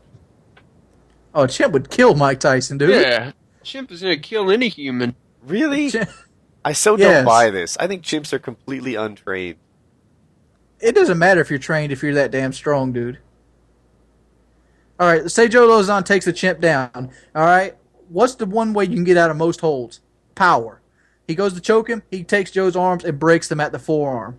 Yeah, how do you train to fight a chimp? How do you prepare for a chimp fight? Chimp has 4 hands compared to 2. I just see a chimp being really susceptible to like flying knees. I bet he gives up his neck for guillotines all the time. I bet a chimp would, I bet a God, he chimp- would bite the shit out of you, dude. Chimp Yes. wouldn't play fair. Are you kidding me? Pop shots, pulling off ears. Might go for your Keep in calf. mind, he ripped this woman's face off in like 30 seconds. Like he just demolished her. That's all all the time he had to actually do this to this woman before he got shot by the police. And he just fucked her up. Name a UFC fighter that could do that in 30 seconds. dude, that chick, did you see her? She's a puss. Everyone could beat her up. No, that badly. Dude, I could Not rip her everyone eyes can out eat her that face, fast. would he? I could rip No. her eyeballs out if I was properly Yeah, motivated. but he ripped her eyeballs out, ripped her jaw off, and her nose. Have you ever ripped a nose off, Woody? All right, I'm gonna give him credit. You know, he's pretty good face mutilator. Right? I don't mean to say that the chimp is not a skilled face mutilator. I'm just saying that up against a trained fighter, a guy who spends all his time dropping knees, dropping elbows, you know, spotting holes in somebody else's window, game. Dude, just look at it this way. Just scale him up. Silverback gorilla. Nobody on this earth can beat a silverback gorilla hand to hand. I'll grant you, no human. Fighters not prepare through prepare for a fair fight. Is that not the mentality and the training that they go through? I would say yeah. Yeah, that's true. Yeah, but you're fighting a chimp. Fair is not even in question. The only thing a chimp is going to add is like fingernails and biting. And unpredictability. That's the biggest key. You don't know what that thing's going to do. Dude, if for some reason you bend your arm and it looks like a banana, gone. That shit is off of you. You know? Like, that's not even going to fly. Yeah, that was suck. Man, I wish Dana White would make it happen. Right? Like, wow. I bet Pete would be all about that. Who would Dana White put in the ring with a chimp? It has to be Anderson Silva. Oh no, I knocked my camera off. Silva wouldn't do that. How much money are we talking? I'd fight one. Dude, Redneck, this thing could end your fucking life in like minutes. But here's the thing. Hear me out. Anderson Silva has completely cleared out. Sorry, my camera dropped. Has completely cleared out the division to the point where it's almost uninteresting that he could fight anyone else. After Chael Sonnen, you're like, who's he going to fight? Bisping? Bisping just lost to Sonnen. You really going to match him up against him? Who is he going to? Now everyone's looking at this Weidman guy, who, by the way, is a very good fighter. You know, I don't mean to knock him or anything, but he's got to wait till he gets old enough so somebody can beat him. Dude, you thought that happened already. He's like 37 or 39 or something, and you know he's still stupid fast. The guy fought Forrest Griffin, and like Forrest Griffin came at him, and he's a good fighter, right? This guy's an ex-champion, and he fights a weight class above Silva. So you think to yourself, like, ooh, the X205 champ against the 185 champ, maybe we got a fight here. Anderson Silva, like, Forrest comes at him, he's throwing this, I think it was a right cross. Silva goes back, he looks at him like he was stupid. Yeah, he's like, it was embarrassing. He's like, why would you, like, what made you think that you should be punching me, X205 champion of the world? Like, where do you get off doing such a thing? So he leans back, and then he hits him with his own single shot. Forrest Griffin, this is the 205 champion of the world, ex-champ, falls to the ground and then runs out of the ring crying. In tears. Sad and embarrassed. And that was the end of the fight. That's the level of dominance that this guy has over, but still, a chimp, no way. Dude, the chimp is really the only matchup that has appeal to me right now. Yeah. If I'm going to put my pay-per-view money out there, like, would you pay to watch Anderson Silva versus, like, me? No. I'd pay to watch somebody fight a chimp, though. Yeah, but a chimp? I could agree. Yeah. What would a chimp fighter weigh? A chimp? Probably was a chimp weigh, like 140 pounds? Something like that. What? No, a chimp's bigger than that. I see people carry him around sometimes. They can't weigh that much. Are we talking like the reddish Talking about chimp? orangutan. Yeah. Like in that damn movie way back when. They can't be. I'm thinking 140 pounds is like being generous. I'm on the edge. I think I'm with wings, but I'm not a chimp expert. I don't know. How much do chimps weigh? We have Google. I'm on the wiki page right now, hunting it down. They're taller than I thought. Who's the heavyweight champ in Junior Dos Santos? I think I'm pronouncing that right. What kind of fight would that be? They weigh as much as 150 pounds, males. Where did you see that? Was it on the... A male common chimp is up to 1.7 meters, 5.6 feet high, when standing, and weighs as much as 70 kilograms, 150 pounds. Yep, I'm on the same paragraph as you now. So as much as 150. Well, I got 50 pounds on. Oh wait! There's more. Chimpanzees' testicles are unusually large for their body size, with a combined weight of 4 ounces compared to a gorilla's 1 ounce. Dude, they got balls of steel. After he eats your face, he teabags you. A human has a 1.5 ounce testicle, whereas a chimp has a 4 ounce testicle. He's got testicular fortitude. That should give you enough fight right there. It'd be a lot easier to kick. I'd kick it right in the fucking nuts. You would not be easy to kick a chimp, dude. In the nuts. If they're that big, yeah, it would be no trouble. Scroll down on that wiki page, you see, Georgery right there, 62-year-old chimpanzee. That motherfucker would fuck you up. There you go. I see Bonobo. I see Zoo. Oh, is that Georgier I'm looking at? Yeah. That guy looks grumpy. No, he doesn't. Like Look at the big picture. Look how sweet he looks. he looks like a fucking demon with 10 times the strength of a natural human. Dude, this Look at chimpanzee his looks arms. bad. Yeah, look at that arm-to-body tricep ratio. bicep thing. Like, the hair kind of takes away from it, but if you saw that arm on a human, you'd be like, dude, that guy's Keep dangerous. in mind, like silverback gorillas have been known to pick up like 4,500 pounds with one arm. Just imagine what a chimpanzee can do. They're a little bit smaller. Can an MMA fighter beat a chimp? I really want to see this. We gotta make this shit happen. Make it happen, would it? Yeah, dude, can you see that? Like, the ref would either like tap on the MMA fighter's shoulder to make him stop, or hit the chimp with a tranquilizer gun, like to signify the end of the I'd fight. be worried about the chimp really killing the MMA fighter, dude, because he ain't gonna hold back. Yeah, that's what I'm telling. That's the biggest thing about this whole idea is the unpredictability of a chimpanzee. Like, look at the very first picture of Bonobo. Look how big his fucking hands are. Link me, because I'm not on the same page you are. I don't think. Wikipedia chimpanzee. Oh, I'll link. Yeah, look at That's where I'm like at. 2 pictures up on the left, Bonobo. Look at the fucking mittens on this thing. Look at the dick beaters. The dick beaters? Is that another word for hand? Yeah. Get your greasy dick yeah, beaters off my Bonato, I see him. Yeah, I got you. Dude, that is shit a would knock serious your chimp. ass. Those hands are crazy. His thumb kind of sucks, though. Like doesn't matter. he's got these ridiculous fingers and then a human thumb stuck on there. I bet he couldn't hold a PS3 controller. Yeah, could beast a chimp at PS3. Yeah, this chimp sucks at Call of But just Duty. look at it. He's not even flexing, and look at the bicep muscle on him. All right. He doesn't spend no room in the. He doesn't spend no time in the weight room. Yeah, I'll tell you, man. You know what? Be ruthless. I'm telling you, unpredictable. Don't let that thing eat for a few days and put it in the ring. Done. And here's what you might not know: chimps are one of the strongest bite animals in the world. I know the gorilla's number one. That's harder than alligators. Oh my god. So I couldn't resist, and I googled chimp testicle, because they're gigantic. The very first Google image result has it in the palm of a guy's hand. They have seriously rocking testicles. Oh my god. I'm trying to see this, you sick ass. It almost looks like a human brain. It's dude, are you guys seeing this? I'm almost, I know. His Where is it? testicle's Link it. bigger than probably an Link it in the alligator's chat. brain. It's chimp dinosaur. testicle. They have they have a Google guy image. in each hand. One hand has the chimp's brain, and the other hand has the chimp's testicle. And they are. Woody, did you see the second picture, dude? I'm looking. Oh my god, where he's just squatting Look how- there? Yeah, he's sitting on. Just look at him. He's shaving. That's a shaved chimp. Look at all the muscle on him.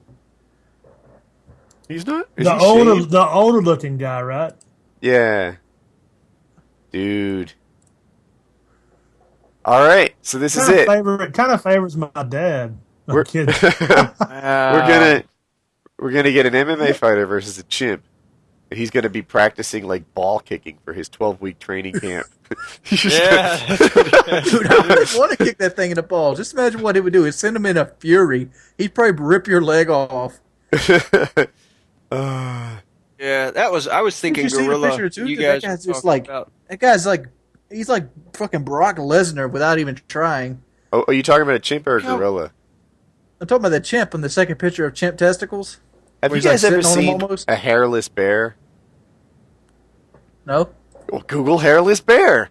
There was a I've- bear that for some reason he got like a disease that called him to lose all his hair, and you see bears don't really look that badass when there's no hair on them. the bear's fucking strong though. It's true, they're just giant animals, but for their weight class, I think they're kind of puss. like tigers and lions and stuff that weigh the same amount as a bear would just It looks rip like them a up. pussycat. Yeah, dude, you know that? If you take away, if you just put bears are badass because they're so gigantic. You know, if you shoot them, a lot of times they don't even care that much. But if you put them in their weight class, bears are not that badass. Tigers are way tougher. Yeah, you know who is a badass? 510-pound gorilla. Oh yeah? That's what I was thinking about when we were talking about the size of the chimps for some reason. Uh-huh. Yeah, but look at the gorilla's fucking forearms, dude. He's just fucking massive. Yeah. What if you There's Google some image YouTube- somebody that was attacked by a gorilla? It'd be a There's coffin. some YouTube videos of chimps fighting one another though, to give you an idea of what kind of fury they have. I want to see a hairless gorilla now. I do. I'm looking for it. I found it. You sure it ain't like the chimp? It does look like the same guy. Yeah, it is a chimp. Sorry, the image was called Hairless Gorilla, but then when you click on it, you realize it's a hairless chimp. Put Hairless Silverback in, like scroll down a little bit, you see these two attacking each other. They're fucking huge, dude. Oh, they're they're big. both jumping in the air? Yeah. I know that, dude. And you know what? As sick as this might sound, the one gorilla has a pretty nice ass, doesn't he? Like that's Wow! Yeah. Next You did level not shit. just say that. dude. Next level podcast. Gorillas. Google gorilla fight. Let me see if that'll bring it up. Yep. If you Google gorilla fight, the second image shows two gorillas like about to get into a fight or in midst of launching each other. Are you looking at it now, Mike? Yes. He's got a nice butt, doesn't he? Have the lightsaber one open. Yeah. Oh, the lightsaber one is the same picture. That gorilla's got a. He's got it going on. It looks like he's about to get his ass kicked. Yeah, the other guy does look bigger, and he's got kind of the high ground. Height advantage, yeah. Yeah, he doesn't. Yeah, I'm sure the other one has a nice butt too. Wow, look at that beast. The white gorilla down there. That dude looks like the abominable snowman. I'm looking. How far down? What did you Google? Just I don't gorilla? know. About 15 lines down on that same fighting gorilla fight. 15 lines down, kind of in the middle. He's like orange and white. Can you put a link Just his in face. the chat? Oh, I see. You guys both found Yeah, him? it's gonna All right, so what's the Google be about search? 8 miles long. There you go. Oh. There. Oh, wow. Yeah. What's I he got all I got a about? video I need to see. What's the deal with that gorilla? Dude, guys, check out this video since we're on gorillas. This is the video I always go to when people talk about their power and their strength. Silverback gorilla breaking banana tree. It's a YouTube video. If anyone in the chat wants Yes. to watch it, Silverback gorilla breaking banana tree. All Yeah, right. you got a gorilla kind of like lounging around. You're Yeah, like, oh, I'm man, looking at like I'm getting hungry. a chubby gorilla with a big old pot belly. Right now, at Huge 15 stomach. seconds in, he's leaning back. This gorilla is fat. This gorilla does never hit the gym. I'm damn sure of it. Look at that lazy motherfucker. Just chilling. He's like, oh my God. He's just like sitting there staring at that tree. He's like, you want to fall over or do you need my help? Now he's walking over to the tree. And he just, oh my God. With one hand, he just destroyed a tree. He like ripped it in It half. wasn't the biggest tree in the forest, but it's still fucking wood. He just ripped Yeah, it he's apart. just like shredding it. Wow. You know, I got a video of a guy and a chimp fighting right now. What? Let's see this. What? No joke. Yes, I found the video. It's a bad. You can't. Oh fuck. All right, it's a You get the YouTube link. video called Chimp versus Man. Are they gonna? It ain't really much. Yeah, it's crazy. Well, this dumbass is trying to feed these chimps, and it's like a brawl on the ground. I'm telling you, I could beat a chimp's ass. Oh, You Hang on, think you wait can? for the end of it. I'm telling you, yeah. The only thing he would have me is biting me with his teeth. All right. He's like, if you Redneck. take his teeth, I'm would telling break you you, in half. if you take his teeth out, I will fuck him up, Weens. Did you just not see the silverback gorilla break a tree? The gorilla like he's attacking the guy. Yeah, gorilla's different than the chimp, though. Same family. Chimps are 10 times stronger than the biggest human you could think of. Still, gorilla weighs 300. Look at that! Look at that! Holy shit! That dude's about 130 pounds. I'm fucking. He's just jumping on him. But dude, look what happens. The guy starts loving him back. They play together and they become friends. We should make Anderson Silva like play with him for a while and kick him right in the face. Keep watching the end of it. Have you got the end yet? No. Does he get into another fight? He's gonna get his arm broken. Keep watching all of it. Oh, he jumped off into the water. Yeah, there you go, Mike. You see that shit? Ooh, and these guys. I'm guessing these guys know a lot about gorilla behavior. That I'd be like, shoot the motherfucker, shoot him. The gorilla, please kill him. The gorilla attacks him. Chimp swim? Dude, check this out. The gorilla attacks him, and he responds by loving the gorilla. So the gorilla sort of starts loving him back. Now the gorilla's yanking on his arm. He gets a little scared. He pulls him into the water, and the gorilla lets go because the gorilla doesn't want anything to do with water. I think the guy was pretty smart for being a gorilla playing idiot. Yeah. Why isn't his buddy helping him? He's a pussy. Yeah, he's like, I don't want that shit. Yeah. I'm gonna jump in. I'm gonna let my buddy get beat by no damn gorilla. Yep. There were a lot of gorillas too. That'd be an ugly scene. Like a Boston bar fight. They all just freaking hound you. But Woody, I want you to see how fast that fucking chimp is. What? He would destroy Silva. I don't know. Nah. I really want to see a guy with a good ground game go up against a gorilla. I want it that to I want me. to see the ground and pound. Yeah, exactly. I want to see him get the gorilla's back and put that freaking rear naked choke on him. That'd be awesome. That's what I want to see. Give him some hammer fist. Yeah. Oh, this is a cool ass video. Look at this one. This is gorilla versus chimp at Philadelphia Zoo. Uh-oh. All right. It's a YouTube video. Gorilla versus chimp at Philadelphia Zoo. Is he about to go? Uh-oh. What the? So that gorilla just took the chimp and tossed him to the side. Telling you, a gorilla. That's another level. Yeah, I wouldn't be wanting to tussle with no Look gorilla. at the chimp, don't give a fuck either. He's going right after him. Are they playing? The gorilla's running. Look at him.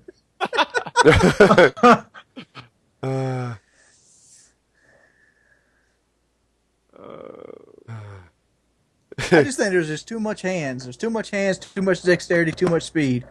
I like a butterfly, sting like a chimp. All right. You guys want to wrap up the show? I think it's been almost 3 hours. God, that chimp is ruthless, dude. I'm just now watching that video. Because he chased him, right? There's very little fucks given on that day. That was cool. Yeah. That gorilla was like, fuck this, I'm outie. Yeah, I gotta get off here. Very good. All right. Thanks for coming on, everybody. Thank you. Bye-bye. Yeah. Adios.